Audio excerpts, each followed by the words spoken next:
to be here with all of you beautiful souls today. And this is our first time being all ladies again. You know, we had a couple of calls where we decided to like let the guys in for Men's Health Month, but also just because of the social injustices being completely and totally in our faces. It's not that they're just now happening, but they're just like in our face. And so I felt like we should hear from our men and show them support and love and just really be able to have perspective so that we can move forward. But now it's back to us, and so we can get nitty gritty with the ladies, all right? So I am thankful for all of you guys that do not know who I am. My name is Hadiatu, and I run a couple of different businesses. Actually, I'm in network marketing, but I also do marketing with athletes and different sports teams and do consulting for companies. And so I'm like the girl that does a bunch of different things, but most importantly, I love to shed love and light. I love to be able to be around phenomenal people, and this is one of the communities that allows that to happen. So just so you guys understand the background of Brunching with Beauties, we actually started the first weekend that they said that like we had to stay in the house. We were like, if we're staying in the house, we're gonna stay in the house together.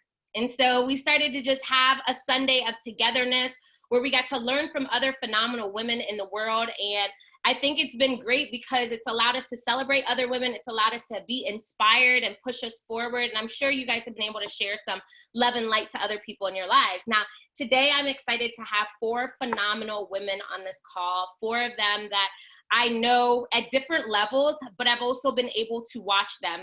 And, you know, I love to celebrate a good queen, and today is full of that. So I hope you guys are ready with like your notebooks, your pen, but also just being open to accept this knowledge and wisdom from these beautiful ladies. And so I'm going to introduce them along the way. But the first lady that I'm going to introduce to everybody is somebody that's been on here before with us a couple of times. And she's a young lady that has talked to a lot of us about living a plant-based life, but she has other things that are under her belt. So understand that she's an author, a yoga teacher, a wellness coach, and award-winning speaker.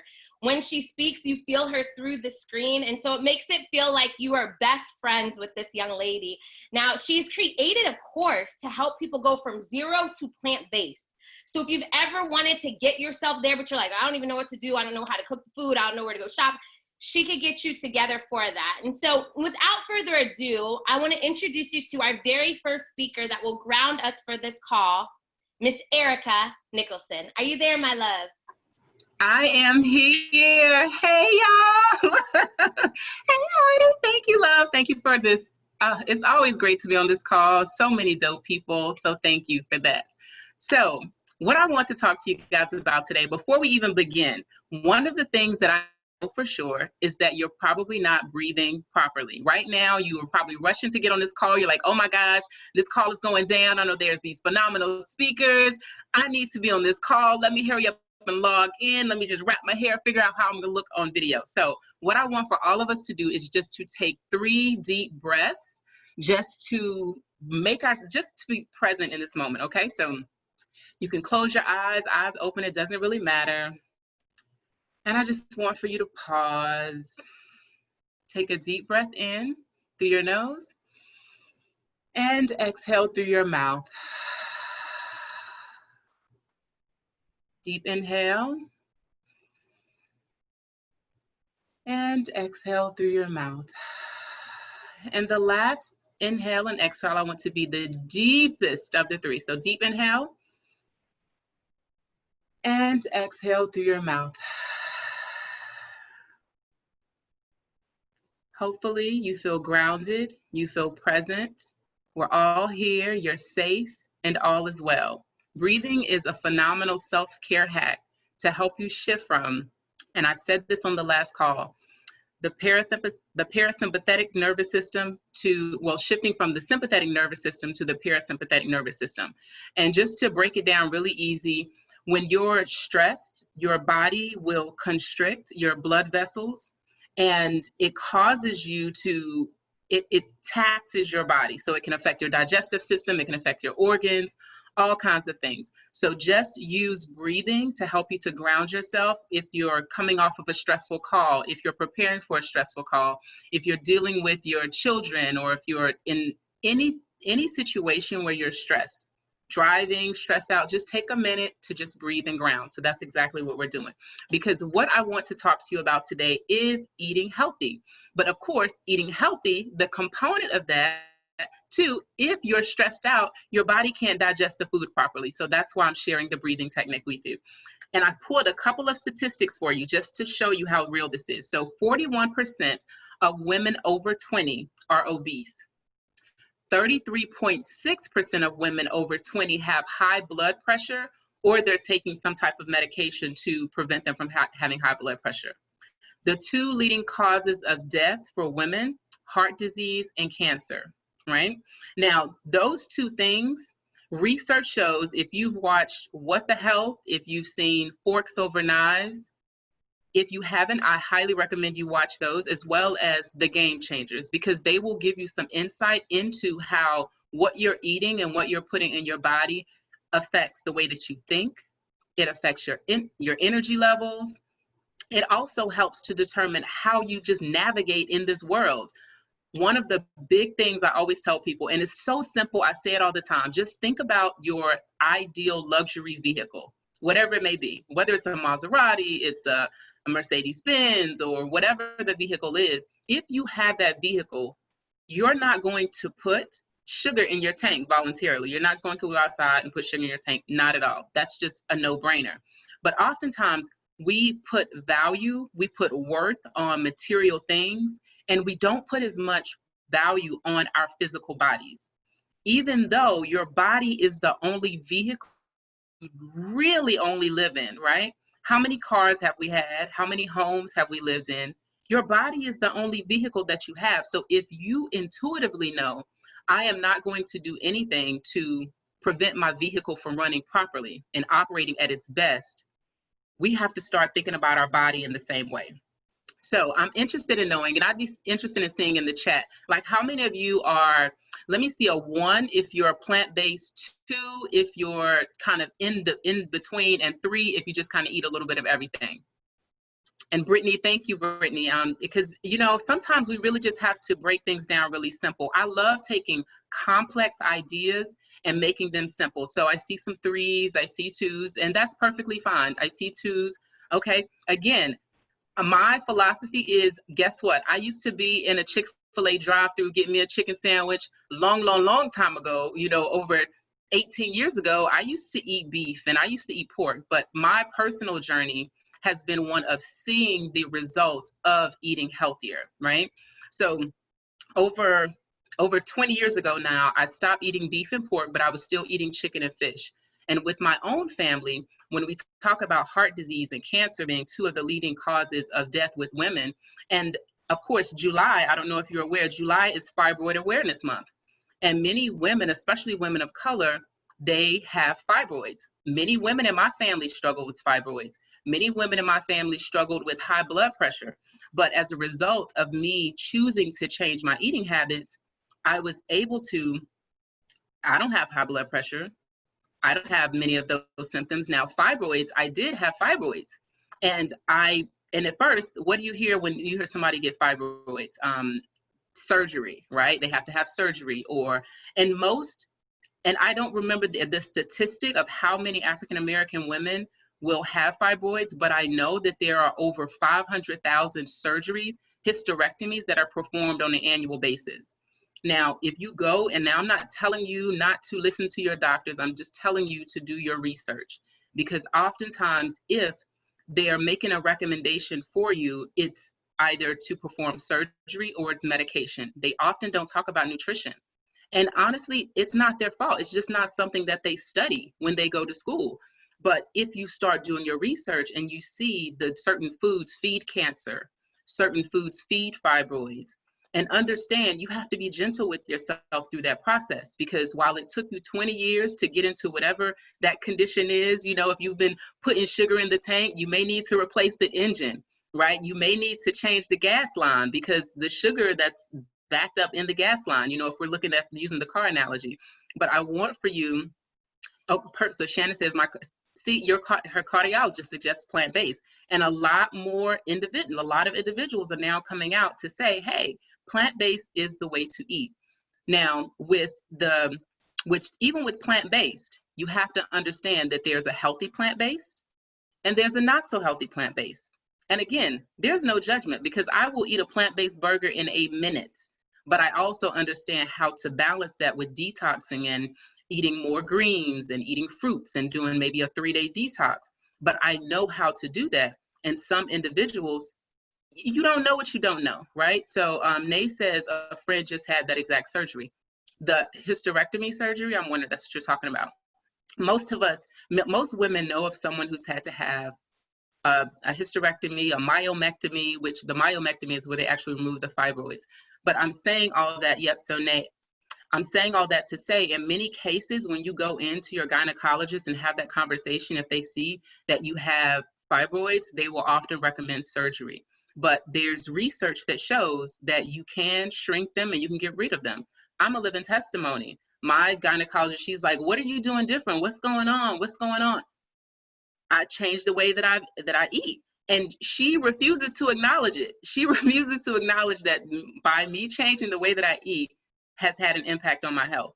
So what I want to do today to each and every one of you, just really to encourage you to eat, just even if you don't go 100% plant-based, that it's okay to start looking into options. And the most important thing that I want for you to take away from today, even if you decide to join my course, is for you to be your own wellness advocate. For you to be your own wellness advocate. Because in many situations, the doctors are only operating under what they know. And some of them, they can't tell you. They can't say, hey, you can heal this particular issue by taking this supplement.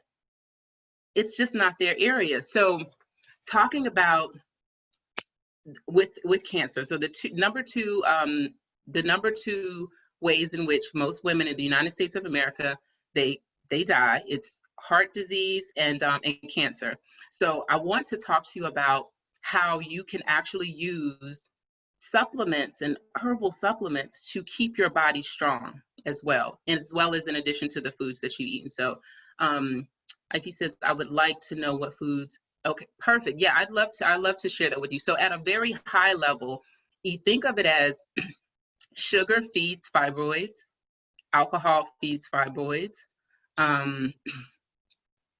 certain meat feeds fibroids. So once you understand the foods that feed fibroids, you just have to stop eating those foods. Now, granted, that's easier said than done because we have our addictions to certain foods. Sugar is very addicting. So you have to detox yourself from doing it. And I'm not saying go cold turkey because not everybody can do that. But what you can do is eat less. Perhaps if you go to the grocery store and you normally get your Twinkies and your Rice Krispie treats and all this other kind of stuff, maybe just get one box this time. Just don't have so many different varieties because in that way it's sustainable and something that you can do over time. Even with not eating, because some people, they will actually, it's a diet where they will say, oh, okay, I'm not eating any sugar, I'm not eating anything. And that can do more harm than good, especially with transitioning to a new lifestyle. When you talk about transitioning to plant-based, I know people who go plant-based. I made this mistake years ago. I was eating lettuce and I was eating like lettuce salads and French fries because I was like, no, I'm trying to save the animals. Ooh, I was trying to save the animals, but my health was not, no.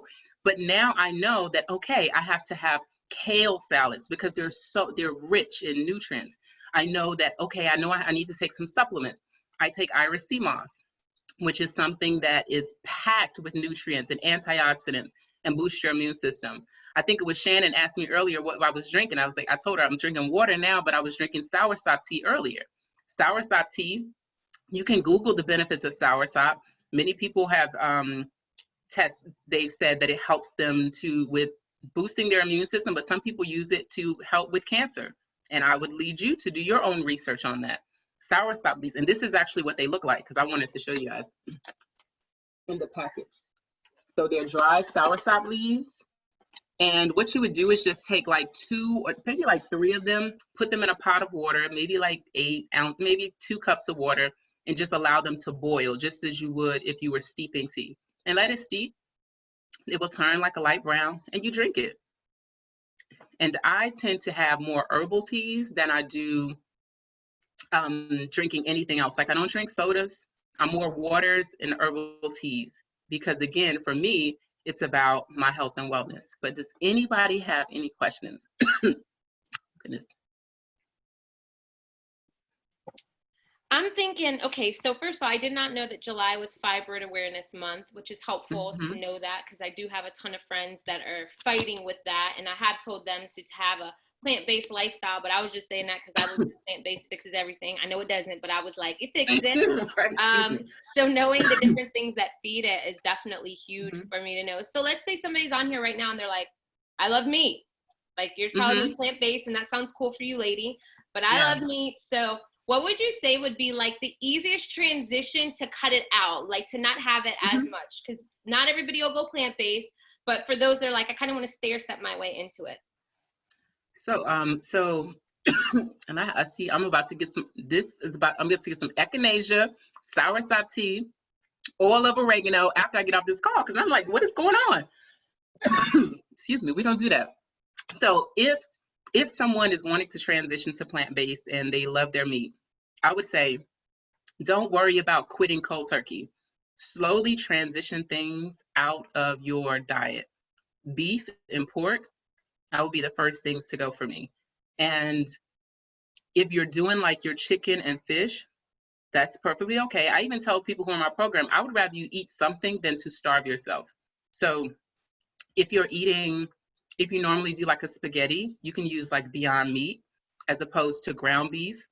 You can also, there are other meat substitutes. The only thing that I would encourage you to do is to check the sodium content because some of those things are high in sodium, which could be another issue. So it's almost like you have to, excuse me, you almost have to reimagine your plate. So instead of it being like meat and then the sides, see, excuse me, goodness, see the sides as the primary source of nutrients, and then the meat as kind of a bonus or something that you're adding. So perfect. I have a couple of questions. I'm going to ask you a couple of them, and I know you got to hop off, so we'll go very quick and go into the next speaker for you. How do you stop sugar cravings? That's great because I love sugar. So how do you stop your sugar cravings when you're transitioning your eating habits? So I would say just slowly reduce the amount that you're consuming. So especially with desserts. And yes, Nay, I am going to get tea. I'm going to get oil of oregano because I don't know what's going on over here. But yeah. But so excuse me, goodness. And I'm going to take some Irish sea moss gel because this is wild. Excuse me. Sorry, y'all. So I would just say I would reduce the amount of sugar intake. And also elderberry syrup is good too, which I also have from Kina. So I'm going to go downstairs and make some elderberry syrup as well. So I would say to slowly reduce the amount of sugar that you're consuming. I don't eat any desserts really on a consistent basis, but just cutting back. Maybe if you always have a dessert with your meal, just don't skip having desserts with every meal and allow it to be a treat. Perfect. I'm going to do one more and I'm going to let you go. Let me look, let's see. What are a few foods, fruit, veggies, starch, etc. you'd recommend to someone who does not eat meat and trying to find out what to eat? So what are a few foods, fruit, veggies, starch, etc. you'd recommend to someone who does not eat meat and trying to find out what to eat? Okay, so what veggies do I recommend? Okay, yeah, so goodness, there are like so many different things. I love like avocados, bell peppers, really rich salads. So when you're talking about like kale, also sweet potatoes, some people like squash and zucchini, like to grill it. Even I saw someone grilling like pineapples, when you talk about like fruit. So I would even encourage you to, when you go into the grocery store, go to the produce section and just look at all of the options available. Cabbage, excuse me, kale, goodness, there are so many different vegetables that you could try, and they're really easy to make. I mean, the only thing that you wouldn't add would be the meat seasoning that you would normally have in it. But someone said, they were asking severe about Irish anemia. sea moss. So just so you guys know, Erica sells Irish sea moss, and you can find Erica on Erica is online on Instagram and get your sea moss from her. That's who I got my Irish sea moss from, and I knew nothing about Irish sea moss before. But when we had her on the first time, I'm like, all right, I need some of that in my life. And she'll also tell you, look, so Pam Pacheco said, yes, ordered some more. She'll show you how to make it, because I got this sea moss and I'm like, what the heck do I do with it now? Right? Like I had no idea. I was just looking at it in a bag. Like, I'm going to have to work on this later. So she'll show you exactly what you're supposed to do with it. For all of your other like plant-based questions, you really can reach out to Erica. You could go onto our Facebook page too, and she'll be able to answer, you know, any of the other questions that you have. But I wanted you to know that she's a part of our community, and you're always able to just get advice. I think that the scariest part about being healthier is feeling like you're alone. Like your friends aren't doing it. So when you decide to, you feel very isolated. And so it's awesome to just have others that are in that space. And I'm going to transition into this next speaker, and she's plant-based too. So I didn't plan it like that, but she's plant-based also. And, you know, she'll talk to you guys about how life has enhanced since she decided to become plant-based. But before I do that, let me go ahead and say this. Erica, we so thank you for hopping on. You know, you always shed so much knowledge for us, and you encourage me on a consistent basis on my plant-based journey, because it's very easy. It's so funny. So today we were going to get breakfast, and we were running late doing stuff, and I'm like, maybe I'll just eat eggs. I haven't eaten eggs in forever, but I'm like, listen, I'm just tired of trying to find a good vegan spot. Like, I'm just gonna give in and just gonna go ahead and get some eggs. We're gonna go to Waffle House, right? And my little sister was like, no, you're not. She's like, go get just eggs. So if you guys love eggs, you could go get just egg from the grocery store. And it's like a little container, and it tastes very similar. It's not the exact same, but it's very similar. So if that's something like, for me, breakfast is my favorite. So the thought of not having eggs is like, oh my goodness. So, you know, you inspire me over and over again to live the plant-based lifestyle, to be healthier version of myself. So love you lots. Guys, again, Erica is online on Instagram. Feel free to go ahead and reach out to Erica. And as we transition, we're transitioning into somebody else that is also plant-based, right? And so it's no, not all my friends are plant-based, but a lot of them are. We've just become awakened as to like, we should be awakened to the fact that we should be treating our bodies like the temples they are, right? And so we want to make sure that we nourish them the right way. And this young lady, it's actually her birthday weekend. So it is her birthday weekend, and she is here with us. So that is her dedication to making sure that we're going to be able to thrive and learn from her. And I want to give you guys just some info. So I know her as a model and a friend, okay? So I know her through one of my other friends who, if you guys have been on the call every week, we actually had an ex-NBA player, now a young man that's into real estate. We had him on here, Robert Height. And Robert Height is actually who introduced me to this beautiful young lady. We were actually in Miami for Carnival. So, you know, I was so excited at Carnival, and I saw this beautiful girl, and he's like, just as beautiful as she is on the outside, she's just that beautiful on the inside. I'm like, yeah. All guys say that, because they're like, all girls are cool. You know, if they're cute, guys cool with them. So I was like, yeah. And then I got to speak to her, and I actually followed her on social media and got to see that she makes sure to speak what she feels on a consistent basis, no matter how it rubs people. You know, as it pertains to social injustices, as it pertains to any views that she has in life. And that was inspiring. Hold on one second. It looks like somebody's phone is unmuted, so let me mute them right back. Cool. And so, you know, I wanted to get her on here because I know a little bit of her story, but I know that she's been able to overcome a lot of trauma. But she was a school teacher, guys. She has her master's in education, transitioned into being a school teacher, left that, and now she is a full-time mom and a full-time model. And so I want to say, like a stay-at-home mom, she's created the lifestyle where she could world school her children, she could spend all the time that she wants with them, because she decided to be an entrepreneur through modeling and a bunch of other things. And so I wanted her to get on here just to talk to you guys a little bit about her background, but also to talk to you guys about how she's been able to overcome trauma. I mean, I saw on her page that she had created boxes to help women overcome trauma. And I thought that was inspiring in itself, because so many women are going through so many different things. You just don't know how to get over yourself. How do you get back to yourself? You know, and so without further ado, I would love to introduce you all to, let me make sure we're all good on here. Good, everybody's muted, cool. I would love to introduce you to Aisha. Are you here, my love? I am here. Hello, can you hear me? Yes, we hear you loud and clear. Hi, Yay. beautiful. Listen, I stayed purposely sober the whole day to make sure, I mean, I brought my mojito with me, but I stayed purposely sober because I said I have to talk to the ladies and I don't want them to go back and be like, Hadiatu, you guys have drunks on here every weekend. I didn't want that to happen. So I'm here and I'm sober, even though it's my birthday. Girl, we're proud of you. We all thank you. Ladies, let her know that we are thankful that we got the sober version of you. We are so thankful. No, but love, I wanted to have you on here, and I thought about you multiple different times because I feel that there's so many things that you can hit on. You know, you're a phenomenal mom, but you don't have your kids all over social media, still being a phenomenal mom.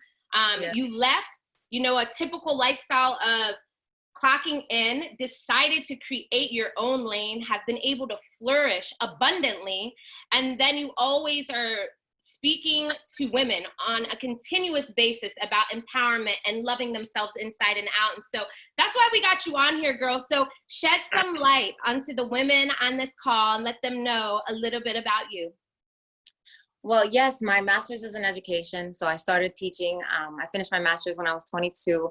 At the time, I was a teen mom, so I just wasn't sure. And I remember thinking to myself, how am I going to do this? Like, how something just told me, you know, your daughter is meant to be in your life. Like, as many people, the naysayers, especially if I have any other young moms on here, were saying, you know, you're going to close so many doors, you know, you're not going to make it. But one thing that I will say is you're always right where you're supposed to be. And things happen to you exactly for a reason. Even if you don't understand what that reason is, it's all part of your story. So I'm a firm believer that we all come into this world with tests and tribulations, because I believe, in my personal belief, that if we don't overcome them, we're going to see them again and again and again. And so one of those tests was being a super young mom. But I still finished school on time with the help of my family. And then I finished my master's shortly after. And yeah, it was an uphill climb. But at that point, I knew that speaking to women was going to be a passion of mine, because there are just so many people that don't make it because of teen pregnancy or because of, you know, financial issues. I said, you know, there are just so many people that need to be reached out and touched, because they just may not have that inspiration, or they might not be as blessed as I was with a family that supported them. But I was there to say, listen, we need help. You know, I helped rally the daycare at my school, my university, have more child slots for students. I mean, faculty would have so many slots allotted for their children, but they just didn't take into account that there were actual students that might need that as well. So being a part of women's organizations has been a passion of mine since forever, because we need each other, and we need to be able to speak for each other and help each other, especially when one of us has a voice that might be louder than the others. So Instagram has actually banned me. I'm shadow banned on Instagram at this point. They don't like, once you start doing Black Lives Matters or any activism, if you try to type my name into Instagram, you probably won't find it. You'll have to type out the entire thing, because they've shadow banned me. So just a little sidebar. But yeah, my background was in education. I love teaching. I felt like the problem with teaching right now in the United States is that it's not financially rewarding. And a lot of teachers right now, even with a master's degree, are finding it hard to even make ends meet for their own children, while you're still putting so much money into classroom supplies and everything else. So I was spending a good portion of my income, you know, right back into my classroom. And there was really enough, even if my daughter, who is in dance, it was like, how am I going to afford $600 a month in dance lessons when the cost of living right now is so high that you're barely making what you need to make? I mean, it's supposed to be 30% of your income, but realistically, especially if you live in a state like Florida, it's 75% of your income. So you might have a couple $100s left, and you have a car payment, you have gas, you have bills. I mean, it's just, it can be overwhelming. So what I encourage women is find a lane, find another way to make income, find something else to do. And that doesn't mean, for me, it was, I needed to put a pause on teaching once I had my second daughter. But for others, it's just find a side hustle, you know, find something that's going to give you some residual income. So that actually brings me to the trauma. I thought when you're a teenager and you make what you consider is a mistake, which would be teen pregnancy, or we won't call it a mistake, but when you do something that seemingly gets you off your path, you think this is the end. But when you're 29, 30 and you do it again, which in the case was for me being tricked by a narcissist, which I think is super important, that there are sociopaths in our midst that are, and I believe has a lot to do with how we're raising people. Maybe it's because people they're being raised on survival instead of love. There are people out there that are preying predominantly on women. Not that there aren't narcissistic, sociopathic women, but there are so many more men. And I think it has a lot to do with how we're raising our boys to quiet all of their emotions except for anger. To say, listen, you can't cry, you toughen up, do this, do that. And I think what's happening is we're raising boys to literally become sociopaths. I really do believe that. And I think that's why the rates are just so much higher. So I thought, that I found the love of my life. I thought that this was it. I was so happy. I felt like, listen, I've waited a long time for this. One of the telltale signs of the trauma of a narcissist is that they will love bomb you. You will think that you're the love of their life. They will want to rush things. They'll want you to move in with them. They'll want you to have children with them, so on and so forth. And love bombing is a thing that happens that a lot of women aren't aware of because it feels so good. Part of that love bombing, some of the red flags might include, man, none of my exes ever made me feel this way, or wow, everything seems so easy with you, and kind of downing other people to elevate you, which at the time, our ego says, this feels good. But 2020 hindsight, you have to realize, listen, if anybody's ever doing that, it might be a little time to put the brakes on it. Needless to say, I found out that the person that I was engaged to, that we'd planned a child with, was just using me and had multiple relationships going on at the same time. And had told people that it was just a look for a reality TV show that I didn't even agree to do. So anyway, that happening to me and being so caught up in love, and then being kind of like swept off your feet, and then being without, at the time I agreed to stop teaching, agreed to be a stay-at-home mom. A lot of things just hit you all at once. Like, wow, I don't have an income. Like I'm totally at the mercy of somebody else. And that's how sometimes they plan it. And a lot of women who stay in abusive situations are only in abusive situations due to finance or due to lack of resources. So that became another thing, that this was supposed to be part of my path because I needed to experience that in order to see what to do next. So, overcoming trauma really has to deal with going deep within and going back to your childhood. We will constantly be searching for things that remind us of our childhood, whether we want to or not. There's a thing called reparenting. You have to go back into your childhood. And for me, it was my father. I realized that the relationship with my father, he was a narcissist. And the relationship that I didn't have with him, or the love that you constantly seek. And for some people, it's a bad relationship with their mother, and they'll constantly look for relationships that mirror that of the relationships of their childhood because it feels comforting to them. So for me, it was, you have to go back and heal from within, because anything that is within is without. Everything that you feel from the inside, you'll see on the outside. And every person that you come in contact with, every single person that you come in contact with is for a reason. Whether it's a mirror, it's going to show you something that you like, what you don't like. They're going to show you what you want to change, what you should not change. But all in all, it's a reflection. Nothing is going to upset you or throw you off your keel if you are right within.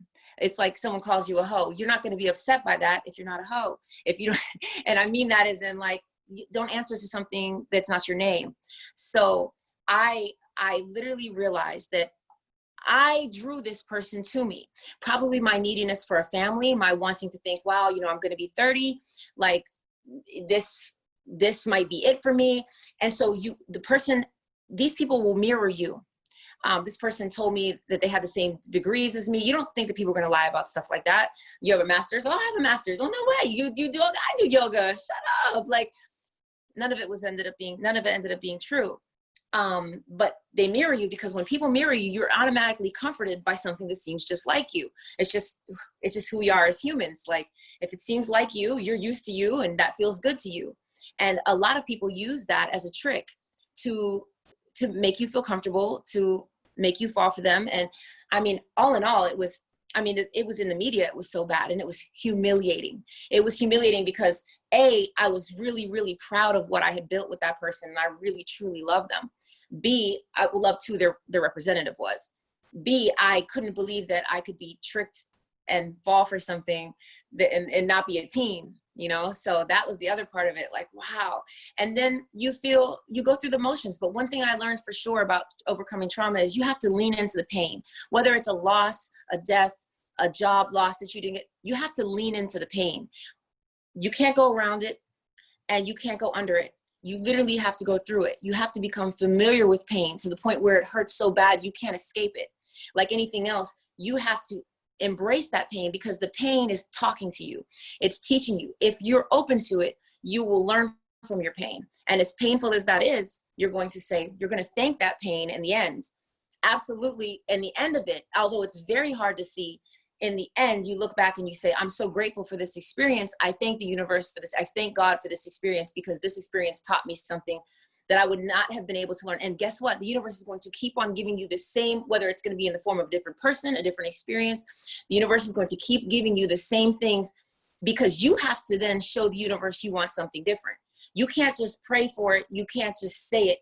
Although affirmations are very important, you absolutely have to speak it into existence. You also have to work toward it. And you also have to say, by showing with your actions, because if you go back to that person that hurts you, that lies to you, that cheats on you, that abuses you, you know, if you go back to that same situation, you're actually, by your actions, telling the universe, I actually like it here. This feels good for me. Like, I'll stay here. And so the universe will keep giving you more of the same. It isn't until you change up your actions, your daily routines, your thought process, and then especially your words. Because if you walk around saying, men ain't shit, you know, women are this, whatever your mantra is, you're actually drawing that into you. You are literally telling the universe that men aren't shit. And you are literally then drawing men that ain't shit. So it's an interesting theory to me, but it's been so true in my life that I had to go back to figure out what was I doing, what was I lacking, that I was able to not only ignore some red flags, but completely miss the others and fall for somebody who was, and end up having a child with someone you realize you didn't know at all. And that's one of the scariest things because you even start to doubt yourself. Doubting yourself is one of the scariest things in the world because it's you. And you're like, how did I, a seemingly independent, smart, you know, person, get tricked by this person? So anyway, I didn't know what to do. Honestly, I was at a loss. I was still being emotionally abused. The thing about narcissists, they don't like when you leave them and they will punish you tremendously, whether it's financially, emotionally, or physically. And being a person that has a lot of eyes on them, the whole situation actually had a lot of eyes on it. It was very humiliating. I had to watch my every step, my every move. And I realized that what you take away from this is lean into your pain. Tell your stories, ladies. Tell your stories. Don't let somebody keep you from telling your story. Whatever that story is, your story, whether it's sexual harassment, your story, whether it's abuse, whether it's rape, whatever your story is, that story, as long as you're telling it safely, your story could then prevent that from happening to someone else. And don't worry about what other people think about you. You know, I mean, if I worried about what everyone thought about me, I don't know where I'd be. But don't worry about what people think about you. Tell your story and tell your truth because the truth always prevails, you know, and everything in the dark always comes to light. And you will absolutely feel free. And part of what's going on right now with the universe and the cosmos, everything that's aligning is all the darkness is being moving to the side and all the light is coming out. And these skeletons can't hide. And these abusers and people, you see this with the Weinstein and all the Epstein and all the Steens. And you're just like, wow, like all this is coming to light because women and people are telling their stories. So don't be scared to tell your story. You know, don't be ashamed of your story either. You know, people, you don't understand, oh, now you got 2 baby daddies and 2 different people. How does it feel to fail? That's not a fail. That's my testimony. That's my story. You know, both of my daughters are who they are and are here to teach me, and I'm here to teach them. And what you do from here on out is what counts. You know, don't stay with people that are abusive. You know, demand more for yourself, you know, and I think that has been the biggest test for me was getting past the feeling of failure and recognizing that these failures are really just tests. And what are you going to do now with it? So in the middle of, I went from 100, I don't know, 45 pounds. I was thick. I went from that to like 115 pounds. I couldn't eat. I couldn't sleep. I didn't know what to do. I looked like a skeleton. And I remember people being very concerned for me, but I didn't know, especially postpartum emotions. When you go through all this and you have a baby, you're like, oh my gosh, like, how did I do this? You know? But that's when I came up with Can't Break Me Box. I started doing positive affirmations every day. I started leaning into the healing community. And that's another thing. Find your tribe. Find people that have gone through the things that you've gone through. There's an entire website called Love Fraud that literally talks about people who have been frauded by people. And it can help women who are going through divorces and custody battles and things with narcissistic sociopaths or psychopaths. There are so many resources out there for that particular trauma. But I was thinking, like, what do I do now? How do I help other people? And a lot of people, I realized that they're in these abusive situations or in situations where they're stuck because they lack resources. A lot of times it's just that the man or the woman, which happens both ways, controls the finances. And so how are you going to get therapy? Don't be ashamed of therapy either. If you have the access to it, do it. Like, do it. I think a lot of times, which stems from slavery, that Black women are supposed to be so strong, that our community often frowned on therapy, and healing for Black women was just considered like, you're a strong Black woman, suck it up. And that's not the case. Like, that is a dangerous stereotype that even now in the medical community is getting women killed. There are women that go in to have babies and they're not being taken seriously because you're a strong Black woman. So they're probably fine. They can handle it. And we have the highest maternal death rate as Black women. You know, people don't treat us the same because they think we can take it, but that's not the case.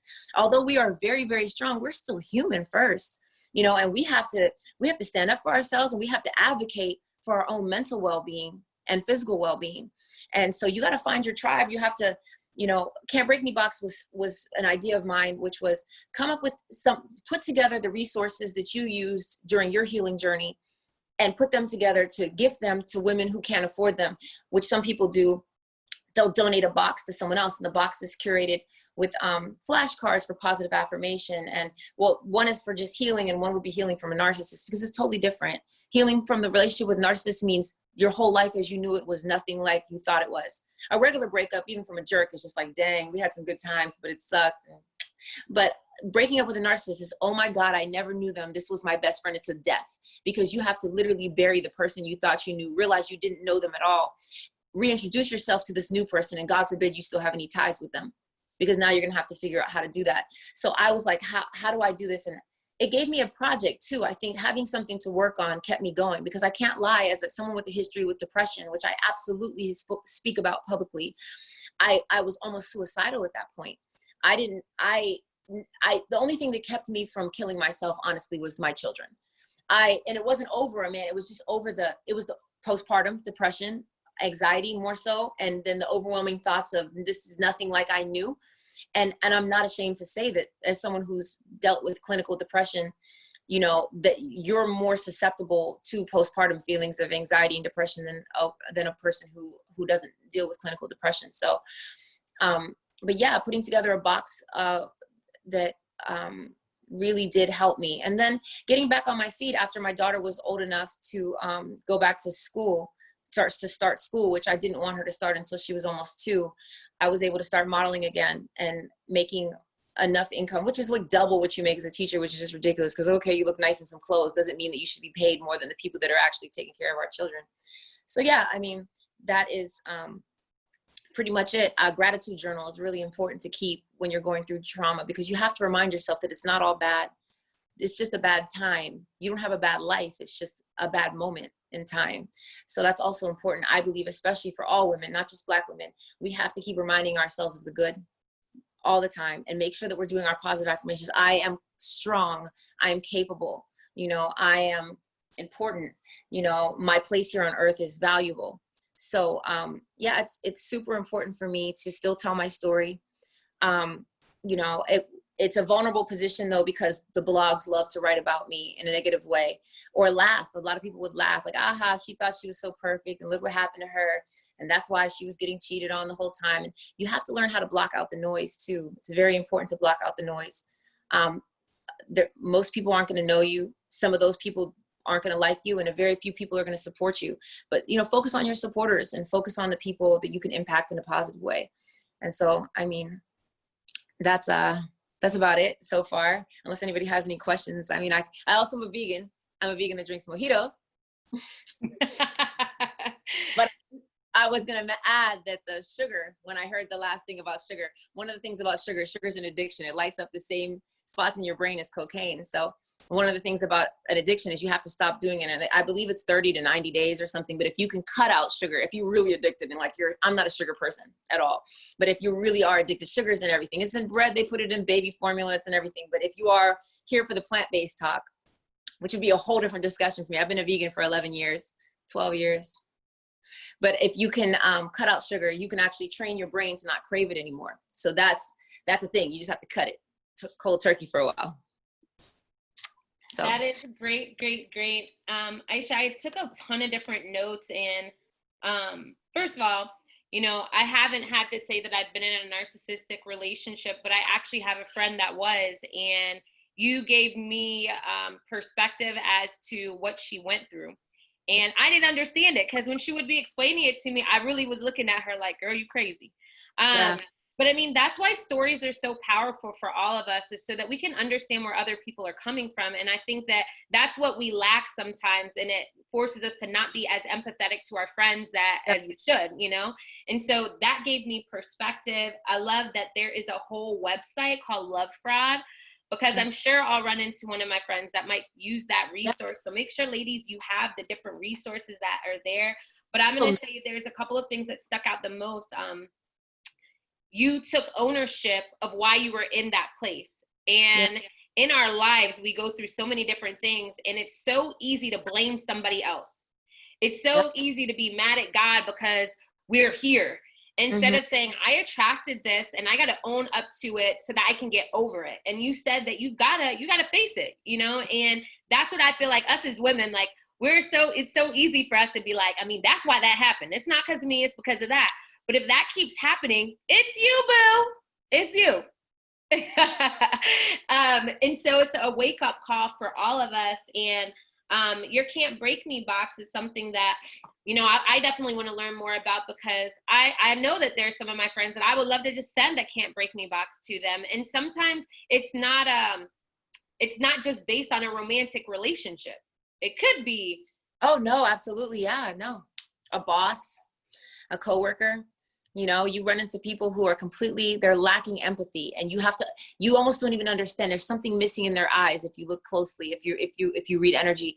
I used to say to my ex all the time, if something happened to me, would you care? And I would be so stupid, because I would just like, what? Like they say the right things, they do the right things, but there's something that just feels like it's missing, and you don't know what it is, and you second guess yourself like, you can have a boss that literally, they just put themselves first. The thing about narcissists is it's not just a simple, people think narcissism is like, you put a lot of bikini pictures up. We all have narcissistic traits. We all have things about us that can make us, that's not the same as the cluster B personality disorder. This is an actual personality disorder that's becoming very rampant. And these people have no empathy whatsoever. They use people as a ladder to climb and climb and climb. They're insatiable. They will always cheat. They will always lie. They'll steal, whether it's a boss, a coworker. They'll do anything they can to climb to the top, and they'll step on anyone to get there, because they don't have any ability to say. The only thing they ever feel is like rage. That's it. They've done brain scans. They've tricked themselves to adapt to regular people things. Like they notice like a cue, like if someone says, oh my gosh, someone just hit the dog, they go, oh my gosh. And then the person will take a second later, their brain reacts a second later. Oh, that's terrible. They've learned what is terrible so that they can actually mimic those reactions, but they don't actually feel that way. That's why for them, nothing matters. You have to be very, very careful. They will ruin your entire life if you allow it. Wow, that's scary. That is super scary. And I'm going to read one of these questions, but I am going to hit on something else that you said. You were talking about how African-American women were dying, having babies. And you know what's so crazy is, so my sister is a nurse practitioner and her husband is in med school. So I'm here in Toledo with them. And last night, late at night, they were talking about how African Americans in general, how physicians actually, for real, look at an African American and say they don't need as much pain meds, or they don't need any pain. It's for real, guys. This is like a for real thing from 2 physicians. So my sister's husband is a white guy, and obviously she looked like me. Okay, so we're West African, and she told me, she said, I can't believe it, but it's for real. She's like, and then on some of their charts that they fill out, like there's different levels for different diseases, let's just say. And in the different levels for different diseases, they're like, if you're African American, they expect you to be able to tolerate more of something. Like it's on their like charts. It's so crazy. That is very real. Like I was trying to type it because when you said it, I was like, oh my God, that is super real. And when my sister said it, it made me feel sick to my stomach because she's in the medical profession. She's like, you know, and she said it gets to the point where some of the doctors don't even realize what they're doing. It's just they've been taught this way. Like this is what happens. And so, yeah, you were 150% right. Oh, okay, look, I'm reading all the different things. It's real. There's some different videos. If you guys hear my niece jump in the room, she's gonna do it in a second. Okay, so let me see. There was somebody's trying to find where to find the Love Fraud website. They said they just checked and they can't find it. So I don't know what to. Let me see if I can look it real quick. Okay, so she'll go through and find that. Let's see. I've had friends who have had birth, almost died in childbirth. Their pain was ignored. Yes, I'll go ahead and get the site for the GC. And if you go to on Facebook, you can go to Global Change Agent Women, and it's a Facebook page, and then I'll just add you into the page. Go ahead. It's lovefraud.com. If you type in lovefraud.com, it's http lovefraud.com. It will pop up. They actually have lawyers on there. The thing about also real quick, narcissists, they will drive you to the point of crazy, and they seem very calm because just like, why wouldn't they be calm? They didn't have the same level of emotion or care that you do, but they will drive you to the point of insanity. And a lot of women lose custody of their kids because of that, because they go into the courthouse and they seem so flustered, like they've had their savings wiped out. They've been cheated on the whole time. They've been given diseases, you know, of course they're irate. And now this person, the thing about narcissists, they will try to take everything that's yours and theirs. They take everything just so you can't have it. So a lot of men end up awarded custody of their children because the woman is in there crying, hysterical, and the man is calm as can be. Like, you see, Your Honor, she's a crazy person. You look at this, look how crazy. It was the same thing that happened to me. I was on social media falling apart in front of hundreds of thousands of people, and everyone's kind of looking at my ex's page like he's just going about business as usual. So it looked like, wow, you're really as crazy as he says you are, but they don't know the backstory, you know? So lovefraud.com, they have lawyers on there and the classes that you can take to prep yourself for custody battles or for divorce battles. And Melanie Tanya Evans on Instagram is also a really good resource because she does a quantum healing course for free. So that is great information, girl. I'm not trying to hold you up from your birthday festivities. I want you to be able to go and have some fun, but I feel like you've left how fine. So you didn't tell all the ladies how fine he was. I guess he was on a couple weeks ago, but that. Go ahead and tell him. Go ahead and tell him, girl. Go ahead and tell him. It's fine. He's fine. Yeah. He's up at the pool though, enjoying all like the festivities. So. No, I was texting him. I was like, where you at? Like, why are you not sitting here right here with her while she's doing this? No, but I appreciate you both. I really do. Thankful because you said something early at the beginning. You said some of us have a voice that's louder than others, and it's so important that we use it. And I've just started to realize that more and more, that it's important. Like, if God gives it to you, utilize it. And, you know, it might not be your thing. And for real, the way that I am, like, I just shed love and light every day. That's my thing. And I'm happy with that. And I realized as we started the Black Lives Matter movement recently, because it's been around, right? So recently I realized that there's so many people that need to hear my voice so that they know that they could actually say something too. Yeah. You know, and I'm thankful that that's you every day. Like, I crack up watching some of the stuff that you post because I know people are mad when they see it. And I'm like, I love you because you are authentically you, and you love to empower women on a continuous.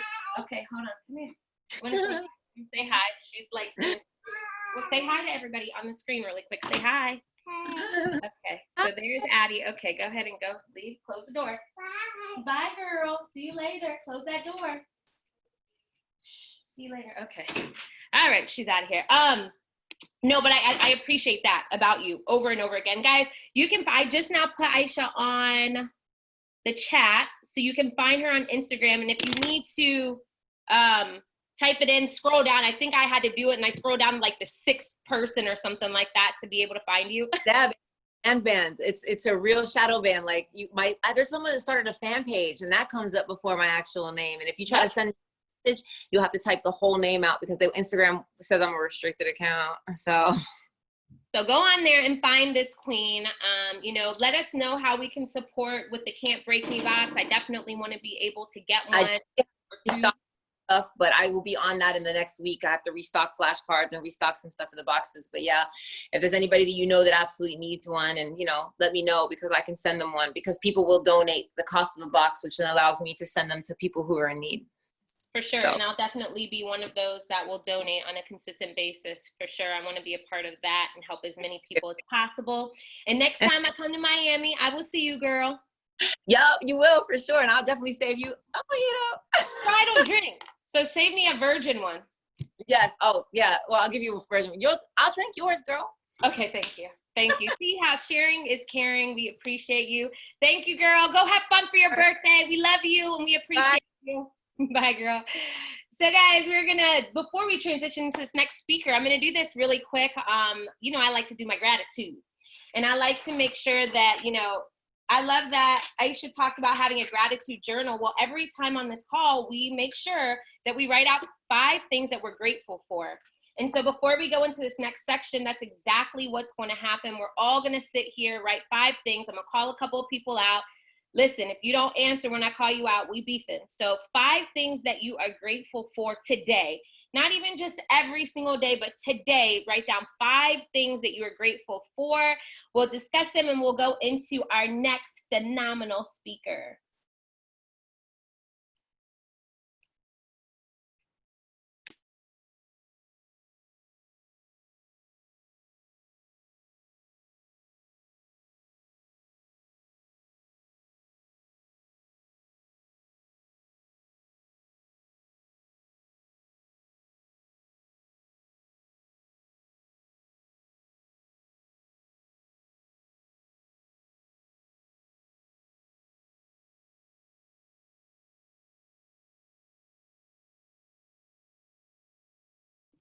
While everybody's writing theirs down, I'm going to give you guys mine, and then I'm going to call some people out along the way. These are in no particular order. These are just things that I'm grateful for, like right this second.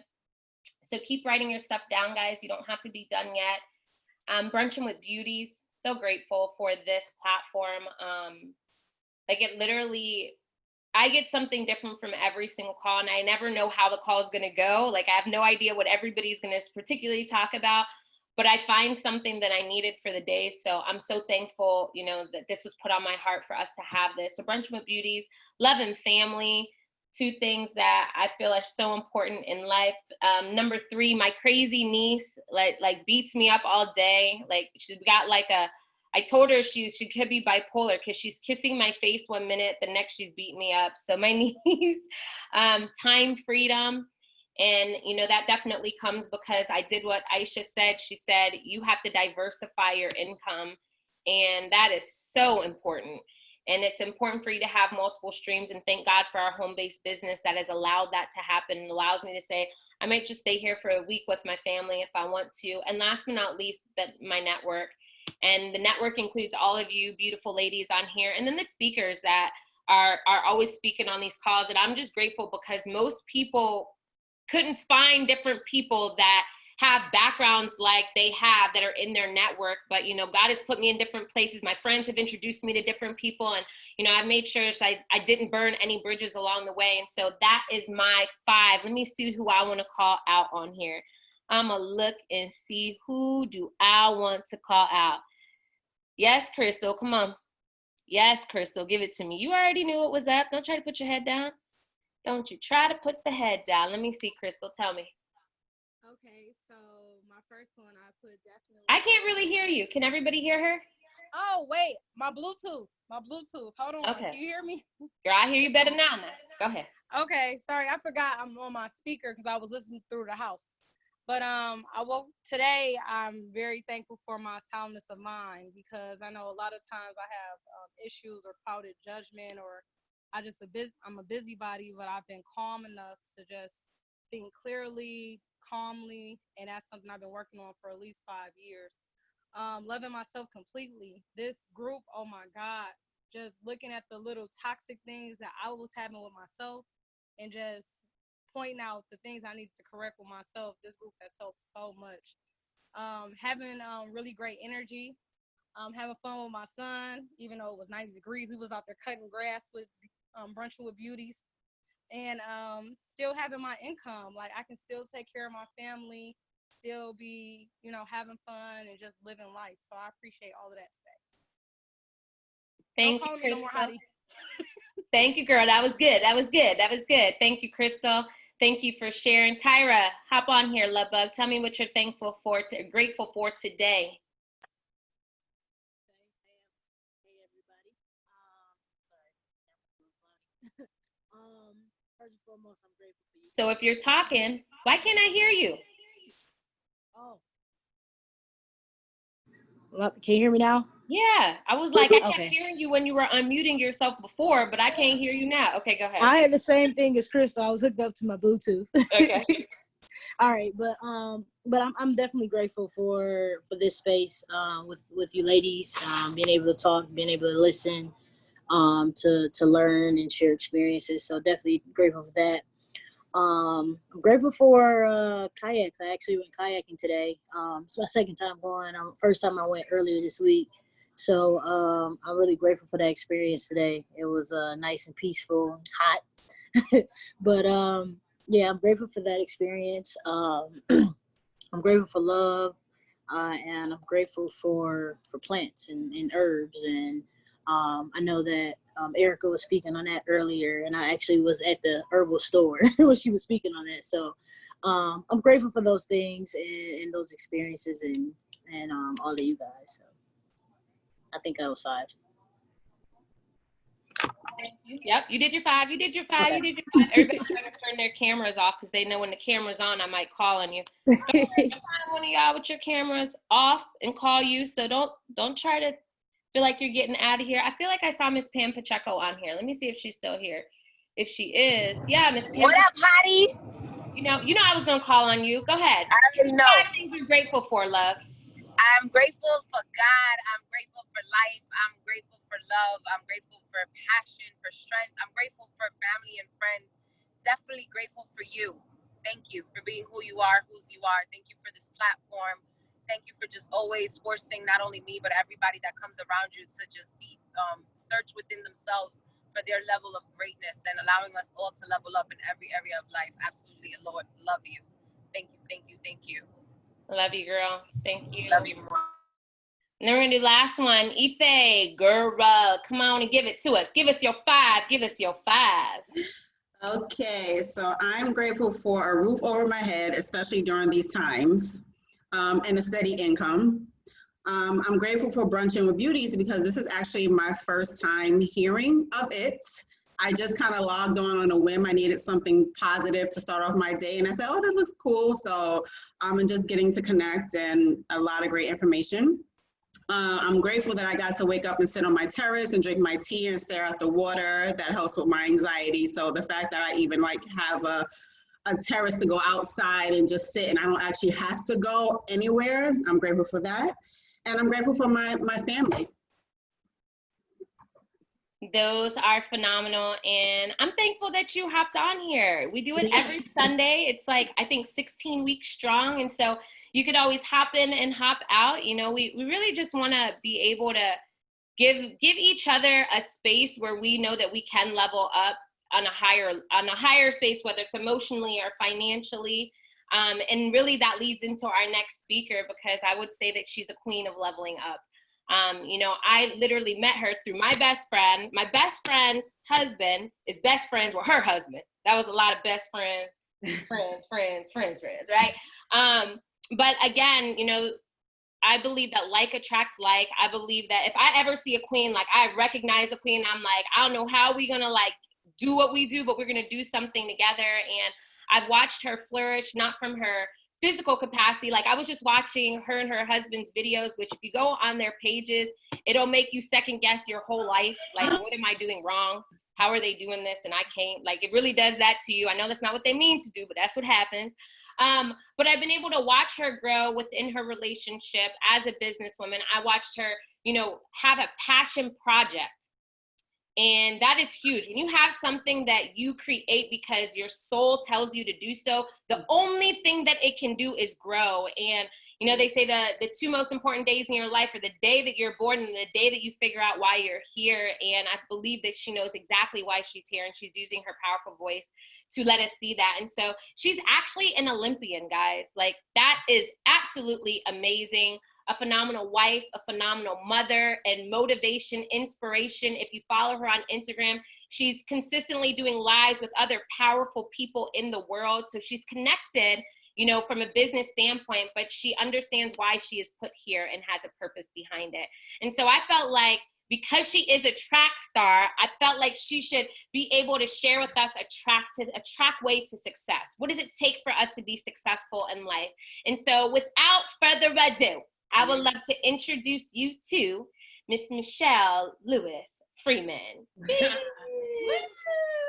Yes, thank you for that, Hadi. You know, the first time I met Hadi, she was the girl who gets paired with your husband, and she come out with the banging body, and you're like, wait, why was she the one paired with my husband? But she ended up being cool, so it was all right. But yeah, ever since I laid eyes on Hadi, not only did she have an amazing body, but her personality matched, her passion matched, and like, you're such an amazing soul. So thank you for allowing me to be a part of this today. Hello, everyone in the room. It's a pleasure to speak with you all, to be here with you all. As I tell my story, if you have any questions, feel free to put them in the chat so I can make sure I get back to the questions. But I'm really here just to share, you know, my journey on a proven pathway on how to achieve success. And I use my journey to making an Olympic team to share that pathway. And so hopefully you take away some nuggets and something that you can apply to whatever it is that you see for yourself. So just giving you a little bit of background about myself. My name's Mechelle. I was raised as a twin. We were known as the Lewis twins, but now we're known as the Freeman twins because we both married random Freemans. And we played sports our whole life. And, you know, we were known as the fast twins. And so on the basketball court, the soccer field, they were always like, watch out for those fast girls. And so by the time we got to high school, they made us try out for the track team. And we were really fast. You know, we were winning state records and breaking state records, winning state championships, national records. And we got recruited to go to the University of South Carolina. So I'm a Gamecock. And it was fun to have my sister along that path, but she had a career-ending injury and never was able to run again. And so that's kind of when I like stepped into my own as an individual, because as a twin sister, it's always the two of you. But I was able to, like, you know, be successful and continue that way. We were on the first national championship in any sport at our school. And, you know, I thought I was going to go to the Olympics. It's something you always think about because track and field is a big Olympic sport, and you always see yourself that way if, you know, you're good at that level. And so when I graduated in 2002, I thought I was going to go to the 2004 games, but I had a bad hamstring injury. And so I was also dating somebody who went to South Carolina, and he ended up going to the New York Jets. So we were kind of having like this long distance relationship for a little while. And when I got hurt, I went to grad school and, you know, was doing that. And then I had to do a mandatory internship for grad school. And so since I was studying advertising and marketing, New York is the place to be, you know, Madison Avenue. And so I got the job at Madison Avenue, and he had proposed to me. So he was my fiance. And so I moved to New York with this new relationship and with this new non-paid internship. And that didn't matter though, because I was about to be married to a millionaire.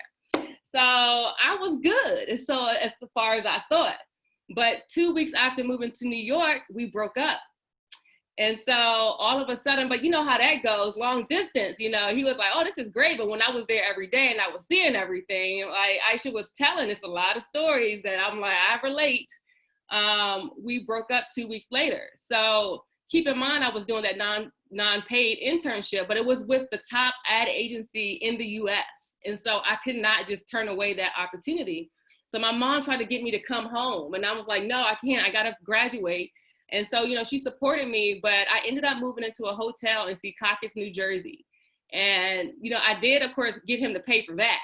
And, you know, the only thing is the hotel was straight across from Giant Stadium.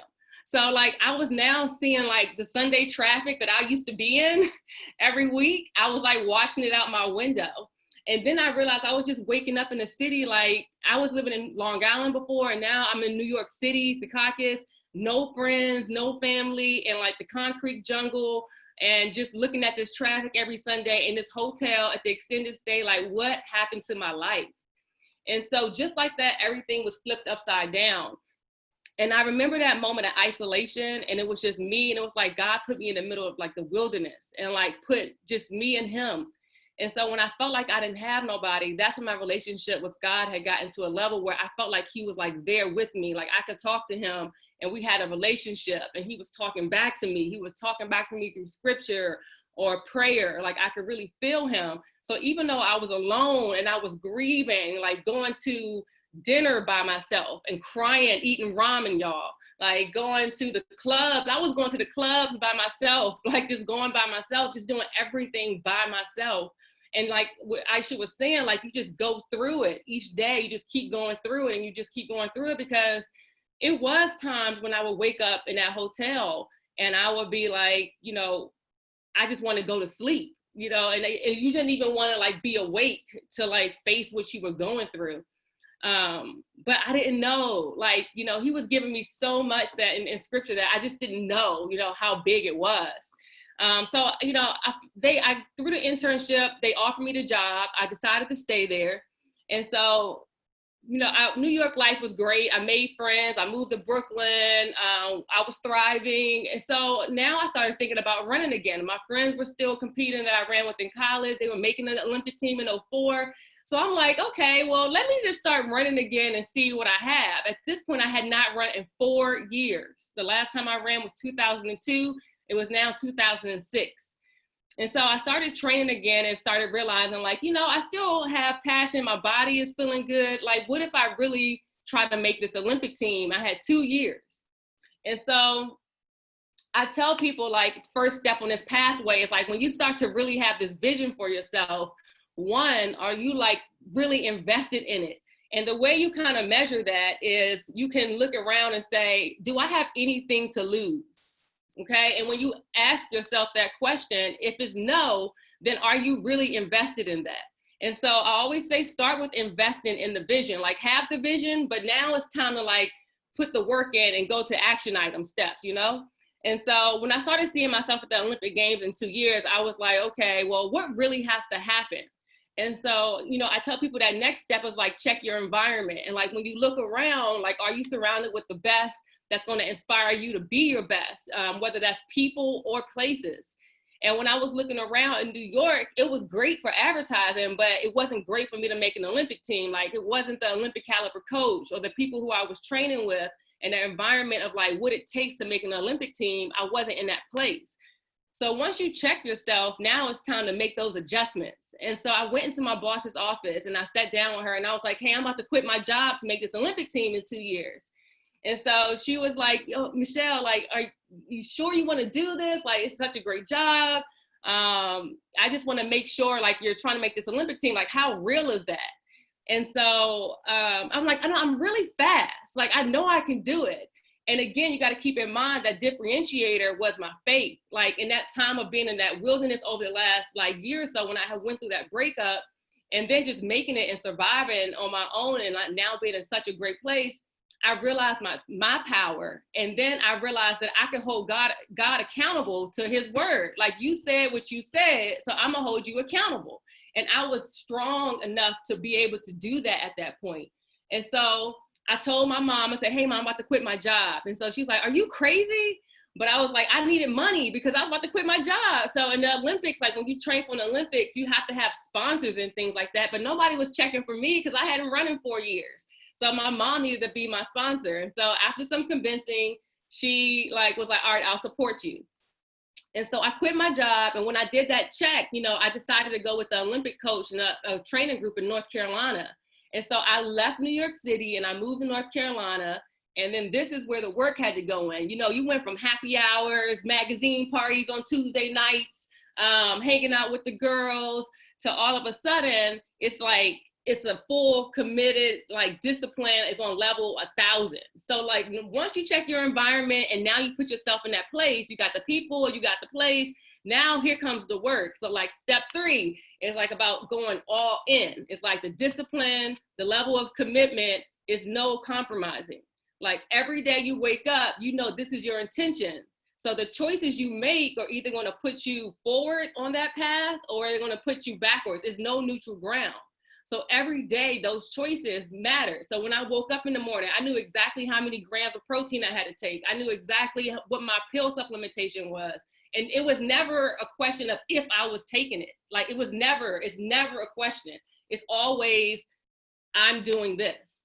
And so once you do that, that level of commitment is necessary at every single time, every single day. And so when I would go to practice, we would go from 2.5 hours in the weight room 5 days a week, 2.5 hours at the track 6 days a week, taking what you eat, what you drink, the recovery, going to the gas station, buying a 10-pound bag of ice, dumping it in my bathtub, sitting in the ice bath for 15 minutes 3 times a week. Who wants to do that? I don't, but I had to do that because the other thing about training for something like that, it's not like it's an easy day. So every day at practice, it's 100%, they need Shell at 100%. So it may be a different focus each day, but you still got to show up 100. And so every day you got to put yourself in that ability to perform at that way, mind, body, and spirit, to be at your best, 100% on point to achieve this intention. And so I started racing again. And my first race back, what place I get? Let me get a guess. Let me get some fingers. What place I get? Can I get a 1, 2? I got some support. I got 3. Okay. I got dead last.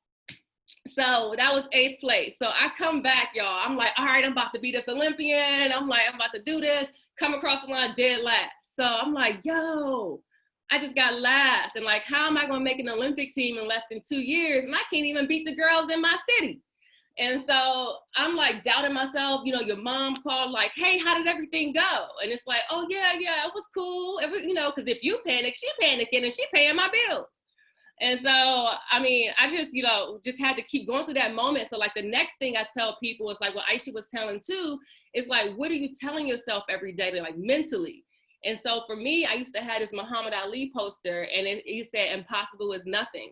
And so I used to take this poster with me everywhere. I used to fold it up, pin it, tack it on my hotel walls. Whenever I had track meets, it was on in my room at home. But impossible is nothing. I would tell myself that every morning, every night, in the car. It's Post-it notes on my bathroom mirror. It's in my journal. What are the things you're listening to? What are the things you're reading? What are the things in your peer groups that you guys are talking about? What podcasts are you putting in yourself? Because you got to realize everything that you're consuming takes up space.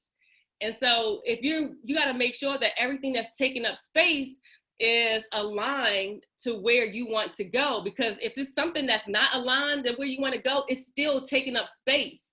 And so it's going to take away the space you need to grow and move. And so you got to make sure that everything you're pouring into yourself is aligned to that same vision.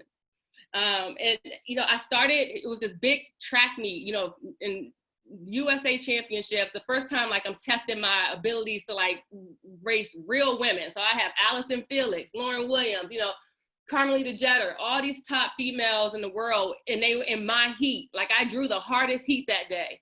And I'm why did I get Allison in my heat? Why did I get these girls? Why I didn't get the easier heat, And God's like, nah, you want to, you know, he always tests you. Like he always tests you along your path. And so that's why I say, like, going back to the mantra of what you're feeding yourself, like if you're consistent, because that's going to be the differentiator, is your consistency. And so like, if you're consistent with it, when you tell yourself this in the time you need it, then you will trust yourself. And that is the biggest thing, is like being able to tell yourself something that you trust. And so when I told myself, like, and I was on the line and I was so nervous, and I told myself, you know, impossible is nothing. My body knew exactly what that meant. My body knew exactly how to respond to that. My body knew exactly how to trust that. And so I was on the line like, impossible is nothing. Impossible is nothing. And so we had to get top 4. And so the gun goes off. We're coming, we're racing, and we cross the line. It's a blanket finish. And like, no one knows what place it is. It's literally the closest race to this day that I've ever been in. And so the first name goes up, it's not me. Second name goes up, it's not me. And I'm like, okay, I got 2 more spots. Third name goes up, still not me. I'm like, oh gosh, like I got 1 more spot. Like, can I do it? And like finally the 4th name goes up. And it says Mechelle Lewis. And like, this is my reaction, like to that moment. I'm gonna turn off my light so you can see it better. But look at them, my abs don't look like that right now, y'all. My abs don't look like that. But this was that moment, because literally 9 months before that, I was sitting in a cubicle. And 9 months later, I made the world championship team in the 100 meters, which is known as the hardest team to make, one of the hardest events to make in the USA track and field. And so I was representing my country at world championships that summer. That I went on to get a sponsorship from Nike, so I didn't have to use my mom no more. I went on to my Y&R, the agency I worked at, sponsored me. Xerox, my client that I worked on at Y&R, sponsored me. It was like the gates were just pouring for just that level of faith. Like God was like, okay, I'm acknowledge you. I'm gonna acknowledge you. I'm gonna acknowledge this faith. And so I went on to become 9th in the world in the 100 meters, less than a year after being 4 years off of the sport. And then I was a world champion in the 4x100 meter relay. And so that year coming up, I'm like, oh, it's the Olympic year. Like, God, thank you for that world championship and everything, but I'm really trying to make this Olympic team. So here we are in the fall, and I start training, and I go to practice, and all of a sudden I start feeling my knee. And I'm like, man, like my knee, I'm just feeling it. So then the knee turns into 1 day to a week to a couple weeks to a month. And then it turns into 4 months. 4 months I could not run. I did not touch the track from September of 07 to January of 08. God was like, I will take everything away from you. Oh my God, it's so powerful. Still gives me chills. He said, I'm gonna take everything away from you. And how much faith will you have? Like, I couldn't run. It was so powerful. In that time, this is when I talk about controlling the controllables, because here it is that you're trying to make an Olympic team to be the fastest woman in the world, but God's like, you can't run. And so what can you control, right? And so this is when he was talking about, I mean, this is when I go into like that mental, and it's like, what can I control? My mindset. And so this is where that discipline comes in, on that consistency of like what you're telling yourself, what you're reading, what you're watching, because now you got to pour everything into what you can control. Because the thing here is that you still have to progress in that time that everything around you is crazy, and everything is around you is going on that you can't control. You have to control and maintain the power that you have so that you're able to progress. And when you come out of it, you're still on track. It's all about staying on track. So here I am, February 08. And I hadn't run for 4 months, but I was in the pool. I was reading extra, in the weight room extra, making sure my sleep was on point, making sure everything like now is like, okay, it's got all in 100%, 1000%. So now I'm able to run. I start practicing, and here we are, Olympic trials. And so Olympic trials is here. It's like that moment that you've been thinking about, that I was talking about with my sister growing up. Like, that day is actually here. And it's like, okay, what's happening here? So I'm feeling good. I go out. We have to run 4 times in 2 days to make this Olympic team. Top 3 make it in each event. And so the first round I do well. Second round I go out there, I run 10 seconds. And it's only like a certain amount of women that are able to run sub 11 and 100 as a professional. and I run 10:95, and I'm like, woo, I'm feeling hot. And I come out third time, 10:97. I beat Allison. I'm beating everybody. I'm like, oh, I'm about to make this team. And so finally the fourth round comes. I'm in the final. We cross the line. I'm like, I cross it. I look across. I realize I'm not top 3. But the caveat is that they have the event called the 4x100 meters, and you need 4 women. And so they take the top 3, and then they take another 3 because they want to have options of who's running. So because of that, I made the Olympic team 2 years later. After going to Britta's office and telling her I had the ability to make the team, I made the team. Not only that, but that story, the people who were like, you're crazy for quitting that job, that crazy. I want to just remind you that, like, even when you think something is so good, like when it's like great, it's okay for greater. It's okay for that. It's space for that. And so, like, even when it's something that's so great, don't think you can't have greater, or don't think you can't have different, you know, like, it doesn't mean that you can't have something else that's just as great. And so, you know, making a team, that was like that moment where my crazy aunt, I can be like, see, aunt, it worked. Or my sister, you know, when we had those moments and those conversations and she couldn't run no more. And it's like, look, Keisha, we did it. And the only thing is that I didn't tell anybody, including my mother, that there was a chance that I would not run. And so I go to China. And so you go to China, we're practicing all these different orders, and our coach comes to me and he says, hey, Shell, we have opening ceremonies the next day, but I really want to practice one more practice and see how things go. You know, you can go to opening ceremonies, but I'll leave the choice up to you.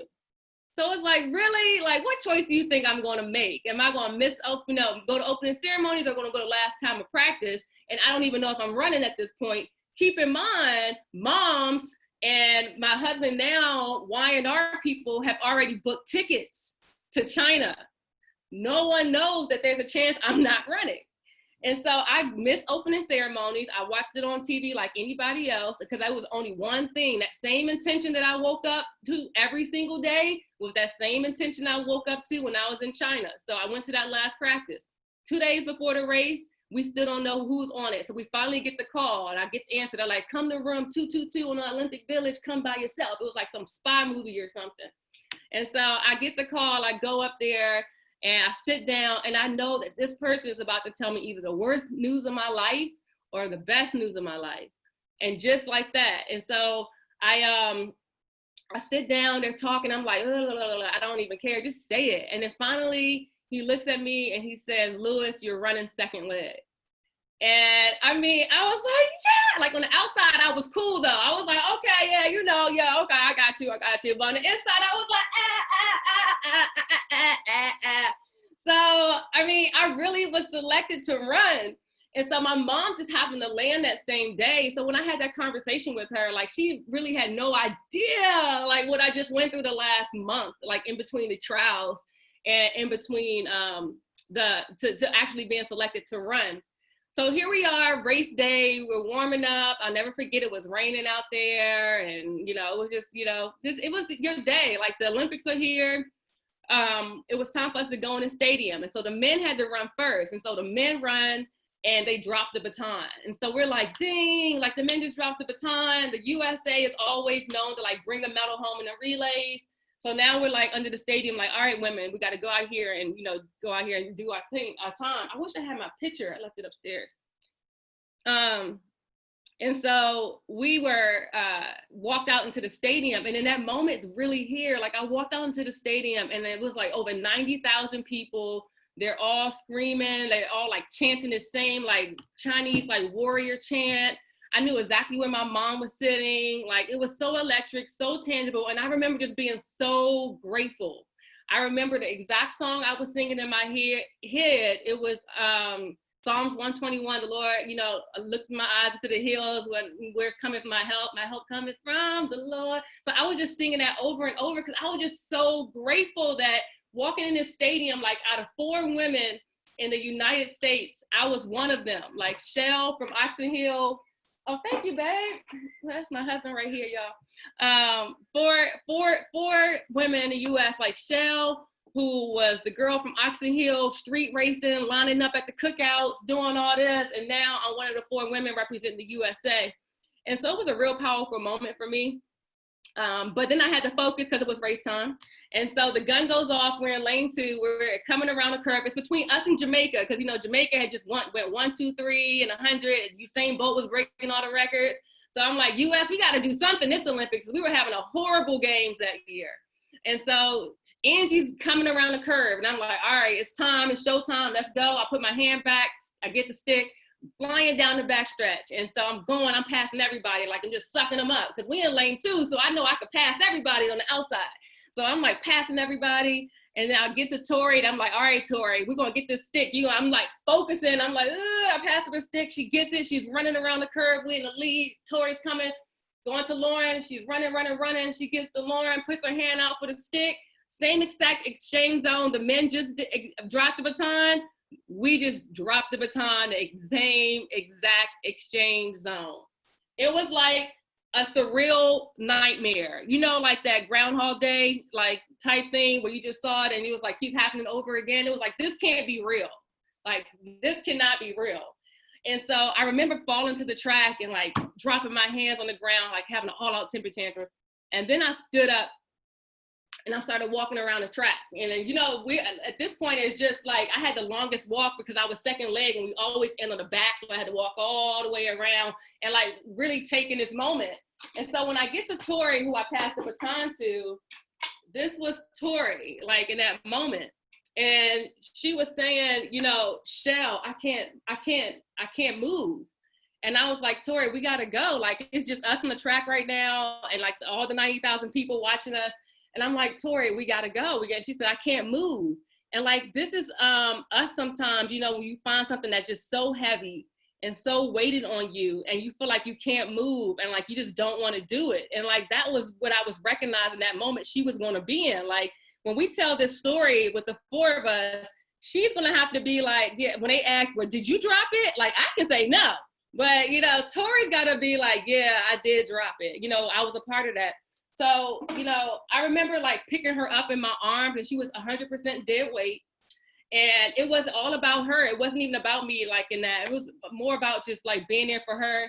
And she was dead weight. That picture was actually on the cover of USA Today the next day with just me and her on the track and her in my arms. And then we were able to like walk off together. And like, you know, that moment that was so heavy for her. And she was telling me in that conversation, like, I can't move, I can't do it.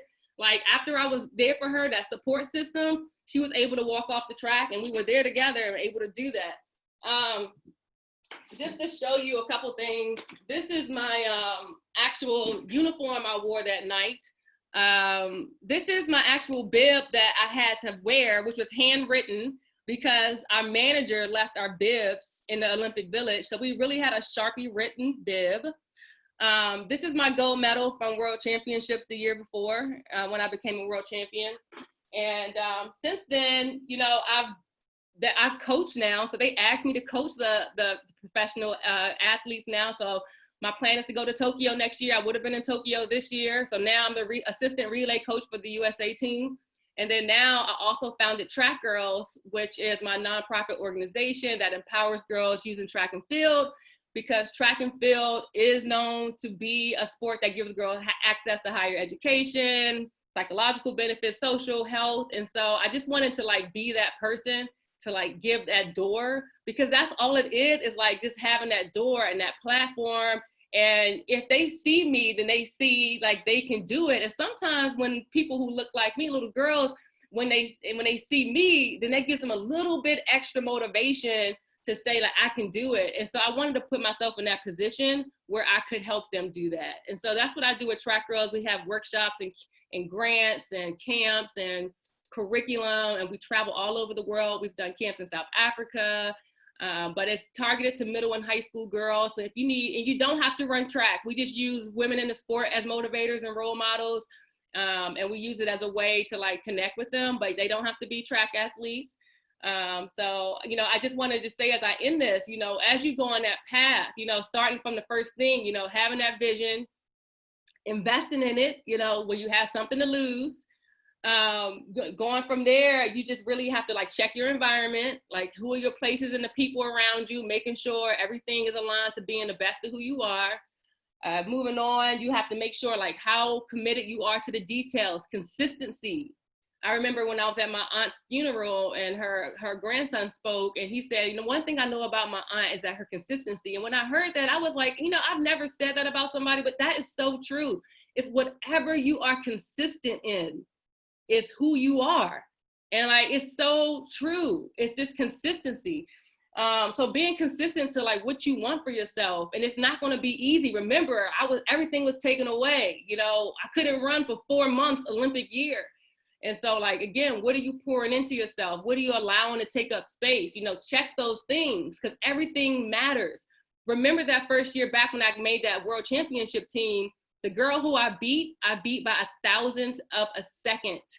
That meant that the first girl who did not make it and the first girl who was out, the first spot that would have been me being at home and not making that team, not getting sponsorships, not being able to have that confidence going into Olympic year was 1,000th of a second difference. That meant the level of details every single day came down to the 1,000th of a second difference. And so that's why every single choice matters. You're either moving forward or you're just taking a step backwards. Have your mantras. Control the controllables, you know, like when those things are taken away, make it so you control what you can so you can still progress. You're still moving forward so that you're never stagnant. And then just make sure you have that ambition. You know, I still didn't know if I was making a team in China, but I didn't tell my mom that. I didn't tell anybody that. I still let them book their tickets because I knew I was running in China. Okay, so that's how you have to have that amount of faith and just know that you can do everything. And that's my path, what was successful for me. So I'm just hoping that something in there resonates with you and that you can apply it to whatever you're trying to achieve for yourself. So I like teared up, then like got myself together, then like my heart was racing. Like I feel like I was running with you. Does anybody else feel like you were running with her? Like, oh, I'm in the race with you. So it's super inspiring what you've been able to do. And I'm going to tell you, it's not just from the athletic part of it, it's the mindset part of it. Yeah. One of my girlfriends on here that shared a second ago, it's Pamela Pacheco. She said, your mind sets where your mind sits. Yeah. So it's like you have an undeniable mindset. On top of that, you know, you've coupled yourself, you know, when you talk about who's your tribe and who you're around, if you follow her husband on social media, the two of them, they both inspire each other. And it's obvious. Like I watch you guys do your workouts and I'm like, she's jumping higher than him. Like, yeah, no, he forces me to work out now. So like, I'm like, no, but yeah, I married somebody into fitness. So it's actually a good thing because I honestly wouldn't work out as much. But it's their circle. It's the people that you put yourself around that can dictate and determine your level of elevation. And so, you know, you said, you know, even if you're doing great, it's nothing wrong with doing greater. And, you know, God knew that you needed somebody to just keep pushing you at that level. And I know you push him at other levels. Yes, and so that's so huge. True. Preach to me. How do you I'm telling you, girl. But it's inspiring, especially for all the people that are on here to understand that who we surround ourselves with matters. And success in life, it does not matter in what, in your relationship, in your business, in the sport that you're in. It all still has the same principles. It's all about you having the right mindset, having the vision, checking yourself. Before somebody else can check you, you got to be able to check yourself. But most importantly, going all in. You know, and all the different business endeavors that we have. And a lot of the people that are on here are entrepreneurs, whether it's home-based business or brick and mortar businesses. And I'm going to tell you that what I've learned through the years is that you got to go all in when everybody else doesn't. And that's going to be the thing that separates you from the rest. The fact that you're like, listen, you said I could go to opening ceremonies or practice.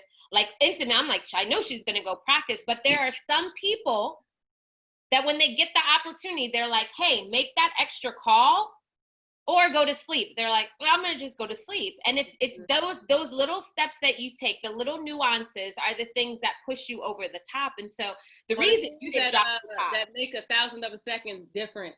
Man, how crazy is that? 1,000th of a second. I sit here and tell people like timing is everything. And I talk about if you leave something on the stove for 1 minute too long, can it burn? But what about 1,000th of a second?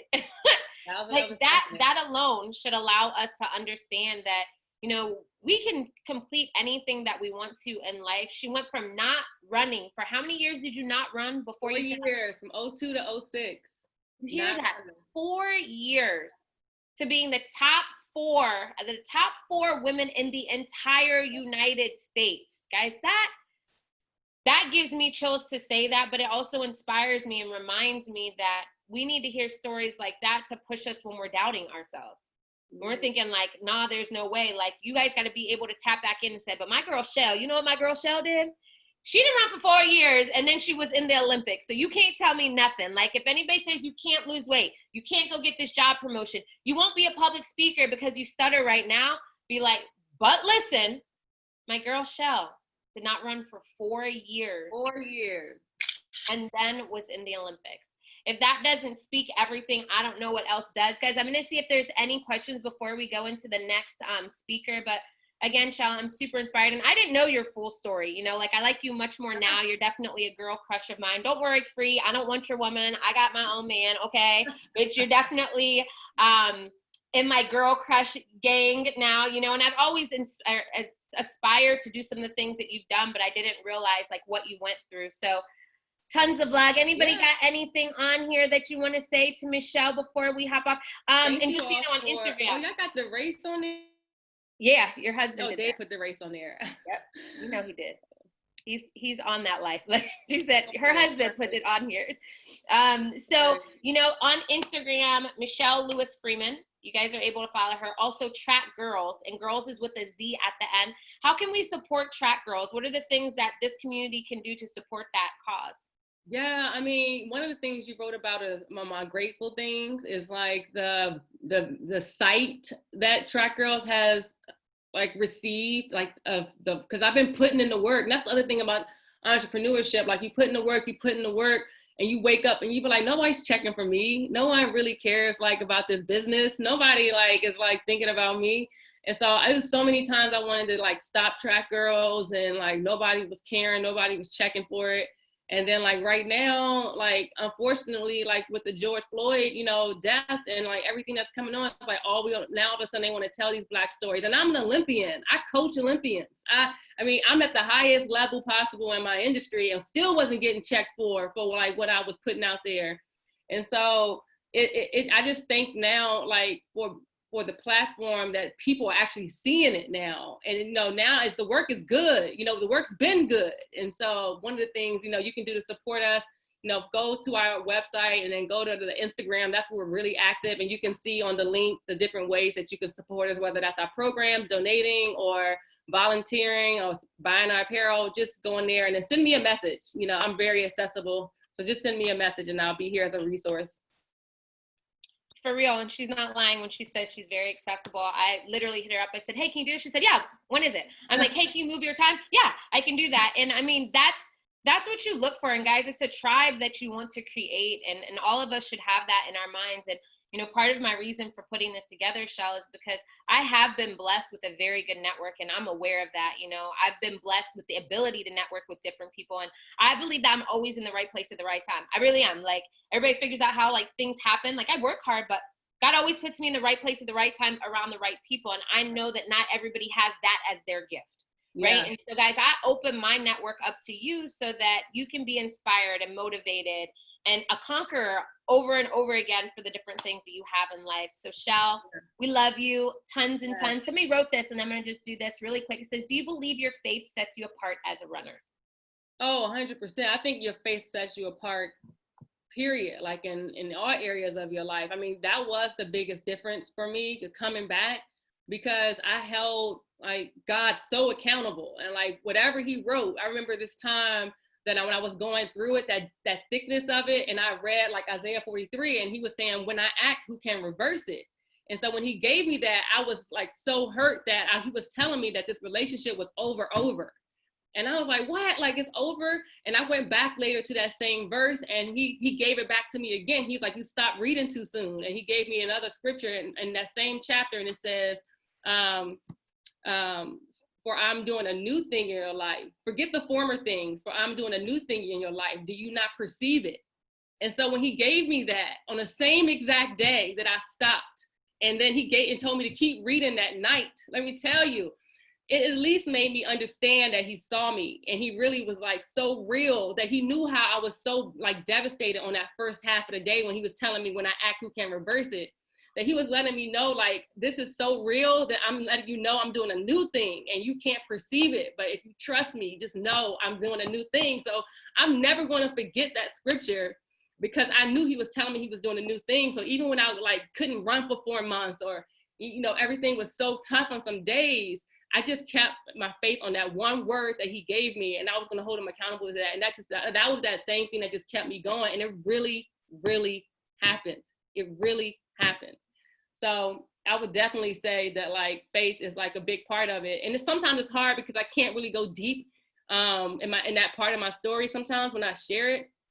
But when I'm able to, I just want to let you all know like how real it was, like how really real it was for me. And it made a huge difference. I could tell how deep it is, because every time you start doing it, like you start choking up a little bit. Yes, because it's just so real. It was so real. It was so real. Yeah. And it lets you all know that, you know, wherever your walk with God is, guys, you know, and whatever your higher being is, definitely not pushing our beliefs on you, but no, that I'm you telling my own story. Yeah, I'm just telling my story. Yeah, but you should have something that helps you, because we can't do it alone. And that's literally what that's saying, is just, we just can't do it alone. And, you know, you're a testament to that over and over again. And, you know, letting us understand that anybody can get anything done. So Shell, we appreciate you. We love you lots. Yes, just believe, like you said, Hadi, like whatever that is, you just gotta believe. Like you can't compromise whatever that faith is, whatever you're believing in, just believe. I love it. I think everybody went to church today, between all the speakers today. Everyone, we got it. Amen. But that's just me. That's just mine. So thank you so much for having me. It was a pleasure. Like I said, I'm a resource, so just reach out if you need anything. No, we appreciate you, love. We are so excited for today. Sunday's been great. Does everybody feel like they've gotten their time's worth? If we stop right now, you feel like you got everything. Everybody feel like you got everything. I do, but we got one more. Right. Right. I'm like, we got one more speaker that she is a bombshell. And I love this young lady because I got to meet her from our travels. And, you know, like I'm an energy person all day, every day. So if you got good energy, I'm like, I want more of it. You know, when we were allowed to hug people, that's all that I did. Even people that wanted to stiff arm me, like I'm still a hugger, right? I love to hug, and I like to feel your heart. For real, I like to be able to feel your heart. So I just know how to like deal with you. A handshake doesn't give that to me. And her spirit was completely and totally pure, always positive. Anytime we saw each other anywhere. And then she started traveling even more than me. And I'm like, you guys that know me know that I'm out. Like as quickly as I could get on a plane, like I'm trying to get out of here. And I was like, how's she going more places than me? So I'm keep like checking for her. Like she's going to another place. Hold on a second. And then I saw her truly blossom as she started to talk about where she knows her purpose sits. And it is with education, you know, and I didn't know that she was formerly a teacher. Like I didn't know she was in the education space before. I didn't know how highly educated she was before. Like I had no idea. But then I just got to see her talking about a wealth mindset. And I'm like, what's she working on right now? Because right now, and I think I saw somebody post this today, they were just talking about, there are so many people that are becoming multimillionaires and billionaires right now.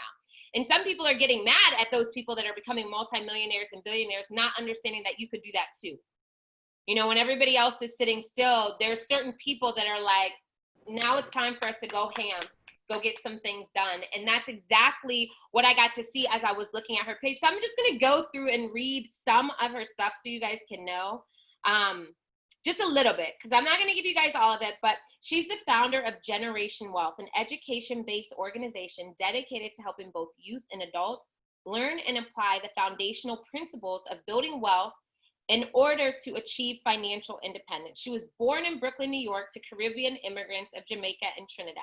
So if you're just trying to figure out like where else we had a connection, we are, you know, first generationers.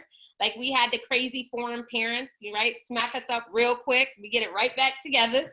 Okay. So, you know, we had that connection right away, and I'm excited for her to be on here and really end this call, because I think that all of us need to get our money right? Is there anybody on this call that's ready to get their money right, their wealth right, trying to get themselves to the very next level, believes that the second half of 2020 is going to be the best half of 2020 emotionally, spiritually, and financially? Is there anybody that feels that exact same way? So I feel that in like the insides of me, like I've literally told a bunch of the people I've been talking to, like, I just have a really good feeling about this last half of the year. And I know so many people are like, I'm canceling it. What else could go wrong? I think that this has been a time of cleansing, a time for us to like pay attention. I mean, if we didn't have certain things happen to us right this second, most of us wouldn't have paid attention. So I believe all of those things. And so I believe that it's the best time to have her on this call for us to understand the 5 steps towards financial independence. So without further ado, I would love to introduce you to Miss Jonelle Rocke. Are you there, my love? Hello, can you hear me? Loud and clear, beautiful queen. The floor is definitely yours, girl. Tell us this, like, before you go into those, tell us what got you into this space, okay? And then go ahead and give us those 5 steps. Wow.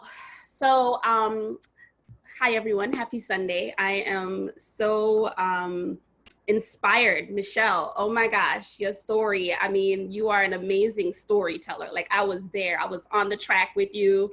And I just love the story of faith that you shared, because even though I'm gonna talk about finances, it's very much about faith and mindset. And Hadiatu, thank you so much for having me this afternoon. I love your energy. I love how you inspire without ever saying a word. You're the person that you can just watch a person from across the room. Like, I watch you from across the room and I'm just like, her aura, that je ne sais quoi. You have that, and you inspire from afar. And so even just in close distance, you are definitely a bright light, not a little light. You're a bright light. And I'm grateful. So yeah, how did I get started on this journey? I've always had a desire to be wealthy. And my family is from the Caribbean. I was raised by a Trinidadian mom and a Bajan grandmother. They were both homemakers. So we didn't have a lot of money. I grew up in an apartment in Brooklyn, and I learned a lot about hard work and consistency. And my grandma, you know, she used to always talk about, well, you know, we don't have this and we don't have that, but she was very consistent in making sure that she took care of what needed to be taken care of. And so there were things that she had said over, you know, just years of hearing, oh, we don't have this, or we don't have that, or turn the lights off, you're gonna make the light bill go up. And it was always communicating this message of lack. And I didn't want to do that, but I didn't know how. And so in high school, you know, I found myself reading all kinds of books, you know, about rich women and Rich Dad, Poor Dad, and all of these different books. I was reading David Bach, and I was young, you know, I didn't have any wealthy mentors, but I just knew that, especially with my grandmother working for a wealthy family in Park Slope, Brooklyn, it's like, well, how come they can have all of this and we don't? And so, you know, at that point, you know, I thought it was, well, you know, I need to just get this money. I need to get this money. But I also knew, coming from Caribbean parents, that you better get that education. So she's like, yeah, you want to get this money, you better go to school and get that education. So I'm actually the first person in my family to graduate from college. I went to New York University, graduated with my bachelor's, and I went on to receive 2 master's degrees after that. So I definitely did what my mom and my grandma told me to do. But with that, you know, that didn't make me wealthy. I went into teaching. And I didn't go into teaching because I wanted to be a teacher. I actually went to a loan exit meeting and I found out that I can have my loans forgiven for teaching. So I'm just keeping it real and being completely transparent. I was like, wait, what? So if I teach, you're gonna forgive some of my loans? All right, I'm in. And I had quite a bit of loan money that I needed to take care of. But something interesting happened. I ended up working at my old elementary school, teaching first grade in my old first grade classroom, and my first grade teacher had an office in the back. Yes. And she would come out and observe me teaching, and she's like, Jonelle, you have this gift. And some of my other old teachers taught too. So they would come in and they would observe me like, wow, Jay, you know, you're really good at this. And I was like, I'm not trying to do this forever. But I learned that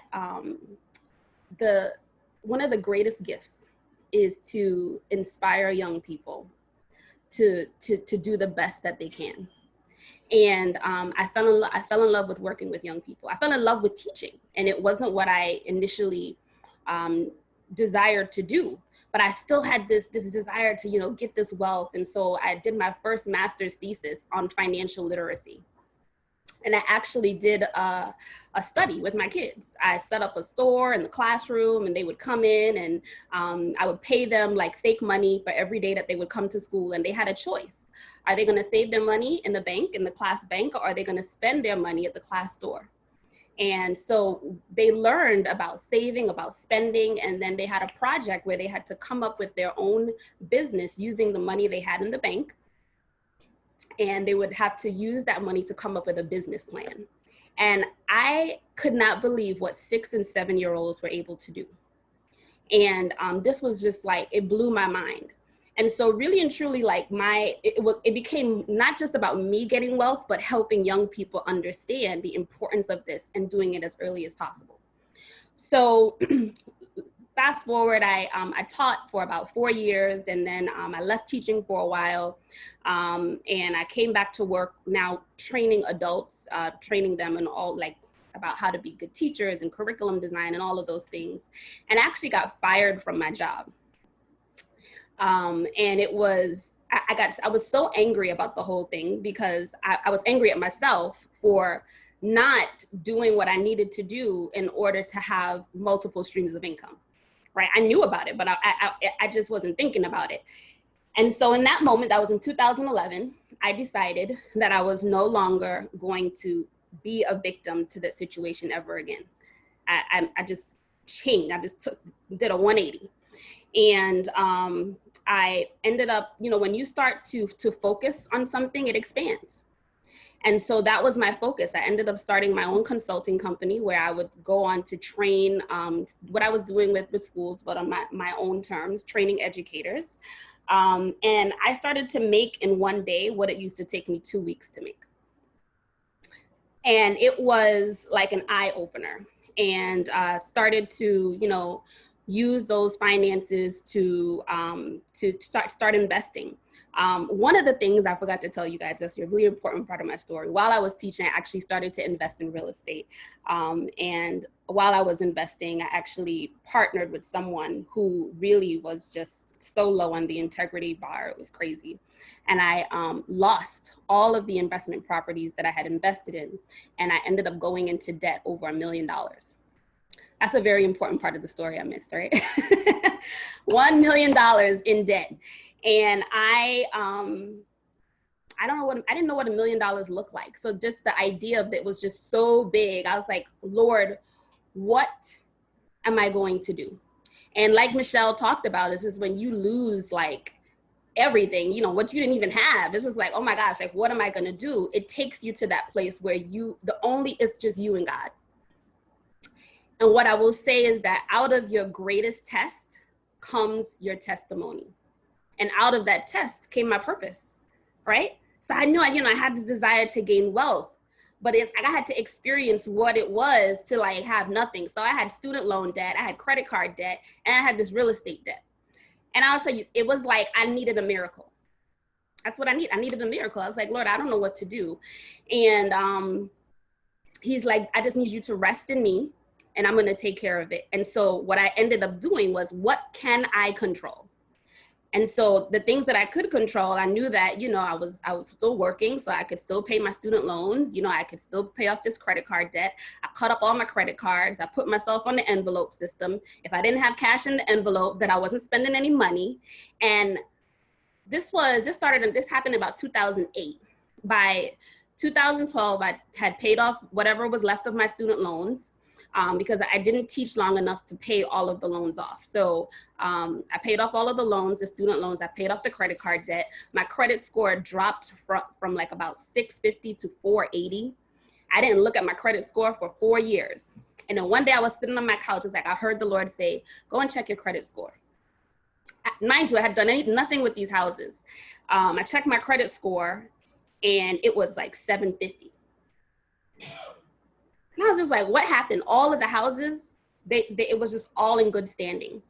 And what happened was because the banks were giving out these loans to individuals who didn't have the money to pay, they actually were put in the government was starting to hold them accountable, right? You know what happened in 2008 with the real estate bubble. And so they just disappeared. Like, that's what happened. And my credit score was fine. I made phone calls to find out from the banks, like, you know, what happened with the loans. And that's what happened. And God literally worked a miracle for me.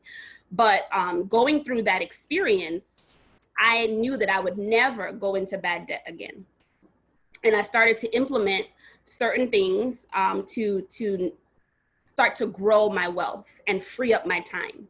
So that's how J-Rock Consulting, which is the education portion that I do with educators in schools and districts around curriculum instruction. That's how that got started. And I did that. I started doing that in 2011, and then Generation Wealth was birthed. And most of the work I started to do with Generation Wealth was actually in schools with high school students, middle school students. But now I get so many requests from adults because they need help with their finances. And they want to know, how did you do it? What did you do? And I think one of the special things about Generation Wealth is that we don't just want to teach you how to manage your money. It is with the goal of achieving financial independence. We don't want you to just be on the wheel, just making money, moving money from here to there with the goal of retiring in 30 years, 40 years, or however long it's going to take you. But what if you could free up that time sooner, in 3 years, in 5 years, so that you're creating more options for yourself? Young people today are not interested in working on a job for 40 years. They want to know, how can they use the gifts, the talents, the abilities that they have, monetize it, inspire others, and live the life of their dreams now. And so that's what that's what Generation Wealth is about. And this is why we preach the gospel of financial independence. And when we say financial independence, we mean having enough passive income to meet and exceed the cost of your monthly expenses. So there are levels to that. So I want to talk to you guys about these 5 steps, and it's in line with what Aisha and Mechelle talked about. So this is just reinforcing so much of what we've already heard this afternoon. So step 1, you have to make a decision. Oftentimes when it comes to finances, I coach individuals all the time that it's like money is just a thing they don't want to think about. Like, they know they have to manage it, but they don't want to think about it. And if you're not intentional about it, then it's going to fall to the wayside. And, emotions can be tied to money as well. And so it's that thing you want to ignore, but you have to decide that I am going to take control of my financial future, and I'm going to be intentional from this day forward, and I'm going to get it under control. You have to make a decision that that's what you're going to do, and you have to be intentional about it every single day. When we say make a decision, it means to cut off all other options, all other choices. And so that's step 1, making a decision. Step 2, develop your mindset. This is, to me, probably one of the most important steps, because if you don't realize how important what's going on in here affects what you see and what you experience, then you're not going to get the desired results. And this is, for me, was a paradigm shift. The moment I realized that my inner world is more real than the world that I perceive with my 5 senses, changed everything. So that means that I need to set time aside to spend time building what I see for myself on the inside.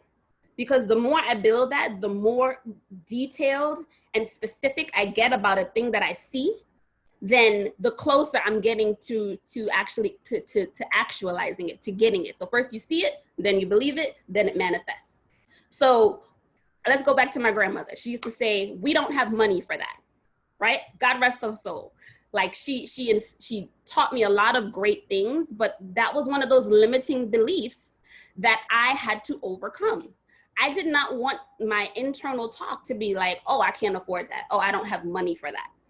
That was actually part of my financial blueprint that I then had to change. I had to reprogram. So what is it that I wanted to replace that with? That I will never be broke again. Like I don't even say I'm broke. If I don't see the money in my hand, that doesn't mean anything. So I'll never be broke. I have more money than I need.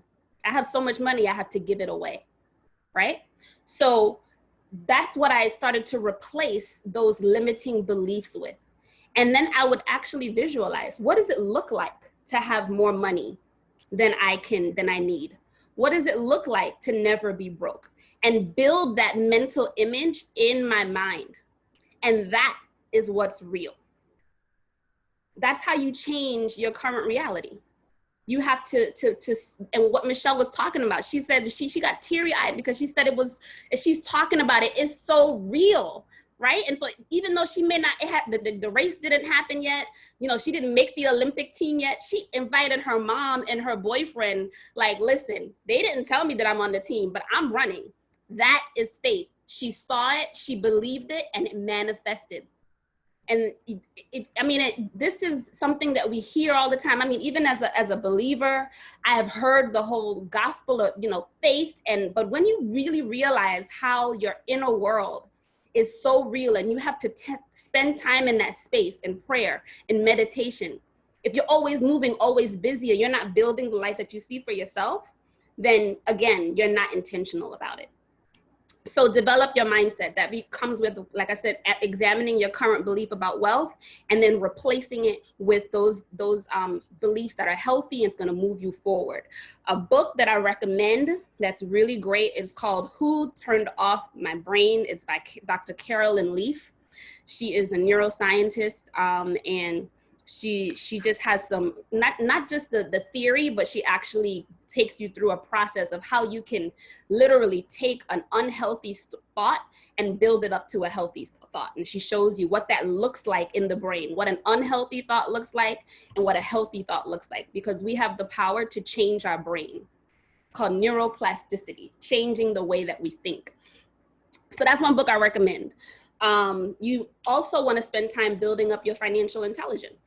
Right? So as you're changing your beliefs, you also want to be reading books, watching videos that's going to feed your mind what you need in order to strengthen that vision that you created. So Mechelle, she talked about that, right? So you have to make sure that you are, whatever's occupying that mental real estate is moving you forward and moving you closer to that goal. If you don't have people around you that's like-minded, I mean, I'm not talking to you guys in this group because you have brunching with beauties, and so you don't have to worry about that. But you want to make sure that you are around people who are also chasing the same goal. And there's so many ways to do that, right? With social media, Facebook groups, WhatsApp groups. There's so many ways to connect and to be able to do that, but that's extremely important. So step 1, make a decision. Step 2, develop your mindset. Step 3, evaluate your current situation. So you need to know where you are in order to determine where you want to be. So what does that look like? Do you have debt that you're dealing with? What is it? What's the number? What's your credit score? What are your monthly expenses? Do you have unnecessary bills that you're paying? You need to figure out a way to eliminate them. One of the steps to financial independence is to be able to live within our means, right? So if you have unnecessary bills that you're paying, you need to eliminate them. If you're paying too much, figure out a way to reduce them. Bad debt, you need to attack bad debt like it is a disease. You need to get rid of it because it's taking money away that you could otherwise be investing in assets that can produce income for you on a monthly basis. So bad debt is actually a thief. It's continually stealing from you. So you want to make sure that you are doing whatever you can to eliminate debt. Actually, this is one situation where if you have debt and you only have one source of income, or the income that you have is just covering your bills, you might need to take a second job for a season to get rid of that debt. And I don't advocate that in terms of, you know, your journey towards financial independence, but that is how serious it is when it comes to attacking bad debt. You need to get rid of it because it's stealing from you the money that you could be using to invest. So step 4, you want to determine what your financial independence number is. Now, this is different for everyone. I would say there's 3 levels to financial independence. So if we're looking at the first one, is what is the money, the monthly amount that covers your expenses? Okay, so your monthly expenses, your rent, your car note, your phone bill, your light bill, your water bill, whatever those bills are, what is that number? Imagine being able to generate enough passive income to cover your bills every single month. That's the first level of financial independence. What if you didn't have to worry about going to work every day to pay your monthly bills? Or even if you still continued working, at least you knew that you had enough passive income to cover your monthly bills. So that would be your first financial independence number. That's the first level that you want to get to. So figure out what is the cost of your monthly expenses, and that would be level 1. Now, for some of you, maybe you've reached that first level of financial independence. Your monthly bills are covered. But what are some of the other things that encompass your lifestyle? How much does that cost, right? Your current lifestyle. So that would be level 2. What's the amount of money that you need in order to support your current lifestyle? So if you take 3 trips a year, if you're like Hadiatu, that takes like 10 trips a year. Whatever that is, what is the number? How much money do you need in order to support that lifestyle? And then the third level is if you have enough passive income that covers your current lifestyle and you want to add other luxuries to your life, you want to upgrade your lifestyle. I have this saying, you should not invest in a liability unless you have an asset to pay for it. Okay, so if you want to upgrade your lifestyle, you want to, you know, buy a sports car or a boat. What's an asset that's going to be able to pay for that so that you don't have to get up every morning and go work for it? Okay, so those are the 3 levels of financial independence that I would encourage you. You need to be aware, know what that number is, and then you need to start budgeting your money towards that goal, right? So when I say budgeting, managing your money towards that goal. And of course, the essential aspect, which is step 5, is creating an investment plan that is going to take you there. So you have to put your money to work. And there are many different ways to do that. But when we think about wealth, don't necessarily think about it in dollars and cents, but think about it in time. How long can you survive without working with the money that you have currently coming in? So if you didn't have to go to work, how much money do you have saved? How much money do you have invested that you can continue with that current lifestyle without having to work? That's real wealth. Because someone could have $1 million, but then they have monthly expenses that's $100,000 a month. Then really and truly, they're only 10 months wealthy, right? So what we want to do when you think about financial independence is making sure that you have that passive income that's coming in every month that's going to cover, at first, your monthly expenses, level 2, your lifestyle, and then level 3, if you want to upgrade your lifestyle, you want to make sure you have that passive income that's going to cover that. And there's so many different ways to invest. Over these past few months since the pandemic started, there has been such a demand for teaching and training around the stock market. So I have been busy training on the stock market every single month. We're actually starting to facilitate a 4-week course now. We've been doing like these 1-day courses, but we're doing a more extensive one starting at the end of the month. But the stock market, investing in dividend paying stocks, there are stocks in the market that are known as dividend aristocrats. These are stocks that have been paying out dividends for longer than I've been alive. So in the midst of all of the ups, the downs, the recessions, all that's going on, there's stocks that have been paying dividends for decades. So these are the kinds of companies that if you're thinking, oh, the stock market is a bit volatile right now, dividend paying stocks are stocks that actually pay you passive income quarterly.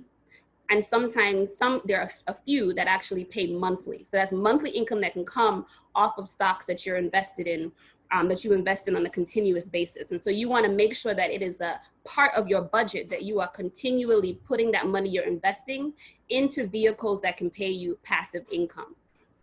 Real estate is the tried and true way, right, to generate passive income.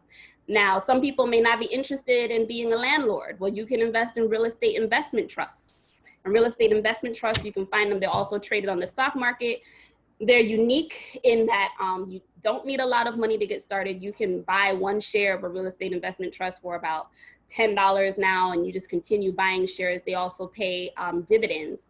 And when you invest in trusts, basically what you do, you invest in a company that leases properties to different companies, and then they pay their rent. And then what the REIT does is they take the rent and then they split it among the shareholders. So when I invest in a REIT, like, Amazon is a company that doesn't pay dividends and their stock is extremely expensive, but you can invest in a REIT that rents industrial space for warehouses to Amazon, and it's a fraction of the cost and they pay you dividends. So that's a back end way to invest in one of the biggest companies on the planet and also get paid every month for it. And of course, starting a home-based business. Start a home-based business that can eventually automate and pay you residual passive income every single month. And there are many options out there, but it is one of the best decisions that you can make. If you're just thinking about just the finances, but of course, we talk about the tax write-offs and all of that, but you want to make sure you're investing in a business where you're able to leverage the time of other people so that you can have more time for yourself. Okay, and more time to do the things that you love doing, because our time here is short and there are people that need our help. They need our gifts, and we need to make sure that we can spend as much time doing that and serving others, because that's what really counts. So 5 steps, I'll go over them one more time. Make a decision, develop your mindset, evaluate your current situation, determine what your financial independence number is, whether it's to cover your monthly expenses, your lifestyle, or to upgrade your lifestyle. And then finally, create an investment plan to put your money to work. I wrote a full page of notes. Look, I'm down for all of it, and I'm like looking at the comments. So we'll have to have you come back on here to talk about. I honestly was looking for a woman to talk about just educating on stocks, not telling you what you have to do just to educate people, because I do believe we all should have a level of education on that. And, we'd love to have you come back and talk about that. Somebody said, what's the name of your company? Jonelle, thank you. So go ahead and tell them the name of your company. Generation Wealth, and you can actually visit us at generationwealth.org. So you can read about the work that we do in schools with individuals. We have a free stock event that's actually coming up on the 9th. I'm actually going to post the link I'm going to post that in the events this afternoon. So if you all want to sign up for the free Stock 101 course, that's going to be on Thursday. And then we have a more robust 4-week course where we're actually taking you through the process, and you can officially call yourself an investor after 4 weeks. And that's going to start at the end of the month. So that's already up, but I'm going to post the link for the free class. That's going to be on the 9th. So yeah, just go on there and peruse. And, if you have any questions for me, you can definitely just send me a message on Instagram at jrocksworld, or you can go to at generation.wealth. That's the Instagram page for the business. This is great. I just love just being around all of this amazing feminine energy. Oh, girl, we're loving you. So somebody is asking, how much is the 4-week course? I want that. Look, people are like, I want the course. Give me the course. Give me that. So what we'll do too is, Jonelle, you can put it in our Facebook page. The Global Change. I added you to the page. You can put it in there so the women will be able to take that.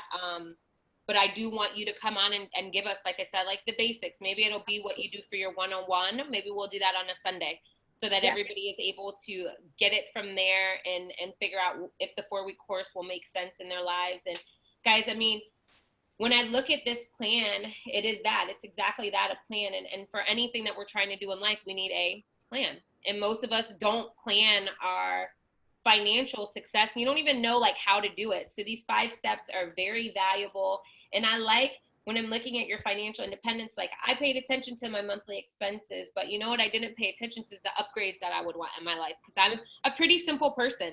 So I didn't think about that. But if you start budgeting in for those things, it also can attract more money and more opportunities because you've put that out there. And I really haven't done that. So, you know, when people do vision boards and dream boards and they're putting like cars and houses, that's like never been one of the things. I've never been like, ooh, I want a big old house. I've never had any of those things on there. And what I've realized as of lately is that that's not my end all be all, but I probably should start putting that stuff on there to attract more of it. And it's not necessarily for me to even have to live in, but it could also just be for it to be an investment property, you know? And so it could be from that standpoint. So there's tons of knowledge that we got from you. Let me see if there's any people that are on here that have any questions. Nay's still writing about the course. She's like, can you give me that information? So I'll hook you guys up. I'll put you guys in the text there together so we can get that together. Somebody also said, I would love more info on real estate investment trust. So people are excited about that. The stock dividends, people are excited about that. They're adding some of the things to their daily mantra. What is it? I think I wrote some of them. I have more money than I need. Who loves that? I haven't said that. Like, I'm adding that thing. I like that. Okay. I have so much money, I have to give it away. Like, you love to volunteer. Like, that's your heart, right? So it's just like when you have more money than you need, you give it away. And you know what? You have to activate the law of giving in order to attract more money, right? So if you want to become more wealthy, you want to see that manifestation when it comes to wealth, whether, you know, money, gold, stocks, all of that, guess what? You have to sow into somebody else. And that's a law. That doesn't change. So if you're trying to keep it and hold it, then you're stopping the flow. But that's another call. Right, girl. I love it. I love the activate giving. That's going to be like one of my posts. People need to do that. You know, so I'm looking at all the ones that people are saying that they're adding on here. So this was awesome.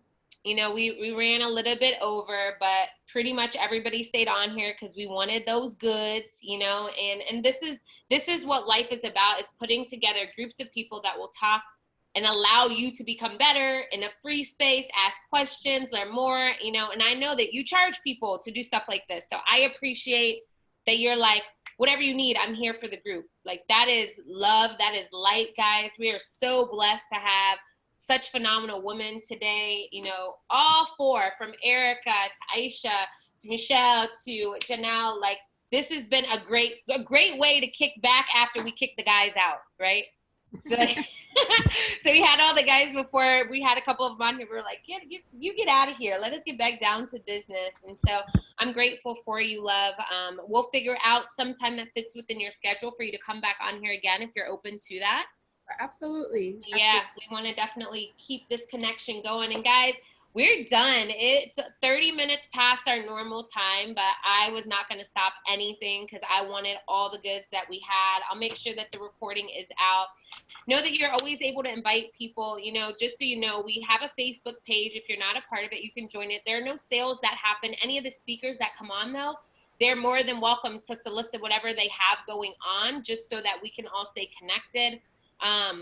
You know, this was birthed from me being in a home-based business, and that's literally how I met Jonelle. It's from our home-based business. And so outside of it allowing you to have that passive stream of income, it connects you to amazing people. And I feel like that's an area that most people don't pay attention to, that whatever we do in life, your network is your network.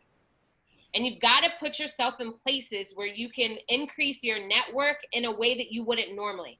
I can increase my network in the sports realm because that's where I've been, you know, for years and years. But I would have never met you. There would have been no reason for us to run into each other if it hadn't been from us both making a decision that we wanted to be financially free. Absolutely. And, you know, so I'm grateful. I'm always grateful for that. And so Guys, let's make this last half of the year way better than the first half. I feel like I think I already got the 4 speakers for next week. So for you guys that know Miss Kina Hodges, she's going to be on next week. So you guys already know her. She's also a healer like Miss Erica, but she has some different things that she's going to be teaching us along the way. And I'm always into just becoming better, more grounded. We're also going to have Miss Christy Little Jones come back. So I don't know if you guys remember her from the very beginning, but Christy is back and she is ready to like keep it rocking. Jonelle, you got to meet her. Michelle, you got to meet her. You guys will fall in love with her instantly, but we call her Miss Get Your Life Right, right? So between her and Kina, for real, the two of them are like a great tag team. And then we're actually having a young lady named Jackie Rodriguez come on, who Jackie does PR for multi-million-dollar and billion-dollar companies. And she's going to talk about the things that we could do to get personal PR for ourselves, because your brand is everything. So like, it's great for us to be amazing at what we do, but if nobody knows, who cares? Without you having to hire a PR firm, you know, so she's going to actually talk to us about that. So I'm super excited about having that happen. And then we have a couple of other people that we're looking at for that 4th spot. So guys, get everybody on here. I'm so thankful that you guys stayed with us. Happy Sunday. Enjoy your family. My sister came in here saying they're going to somebody's pool. So I'm probably going to put on a bathing suit and go sit on the outside and get more of a tan. Like, I need it, but it's coming, okay? And so thank you all for hopping on here today. Have a great rest of the day. And follow, let me make sure. Let me put your Instagram in here, love. I want to make sure everybody has your Instagram. It is J Rock's World, right? Yes. Okay, so we got that on there. And then it is is it just Generation Wealth on Instagram? Generation.wealth. Okay, generation.wealth. Make sure you shout these ladies out. Guys, give them tons of love on social media. Let everybody know how phenomenal they are and how phenomenal of a job they did today. So, all right, I'll talk to you guys soon. Thank you again for hopping in. Feel free to shout out the ladies.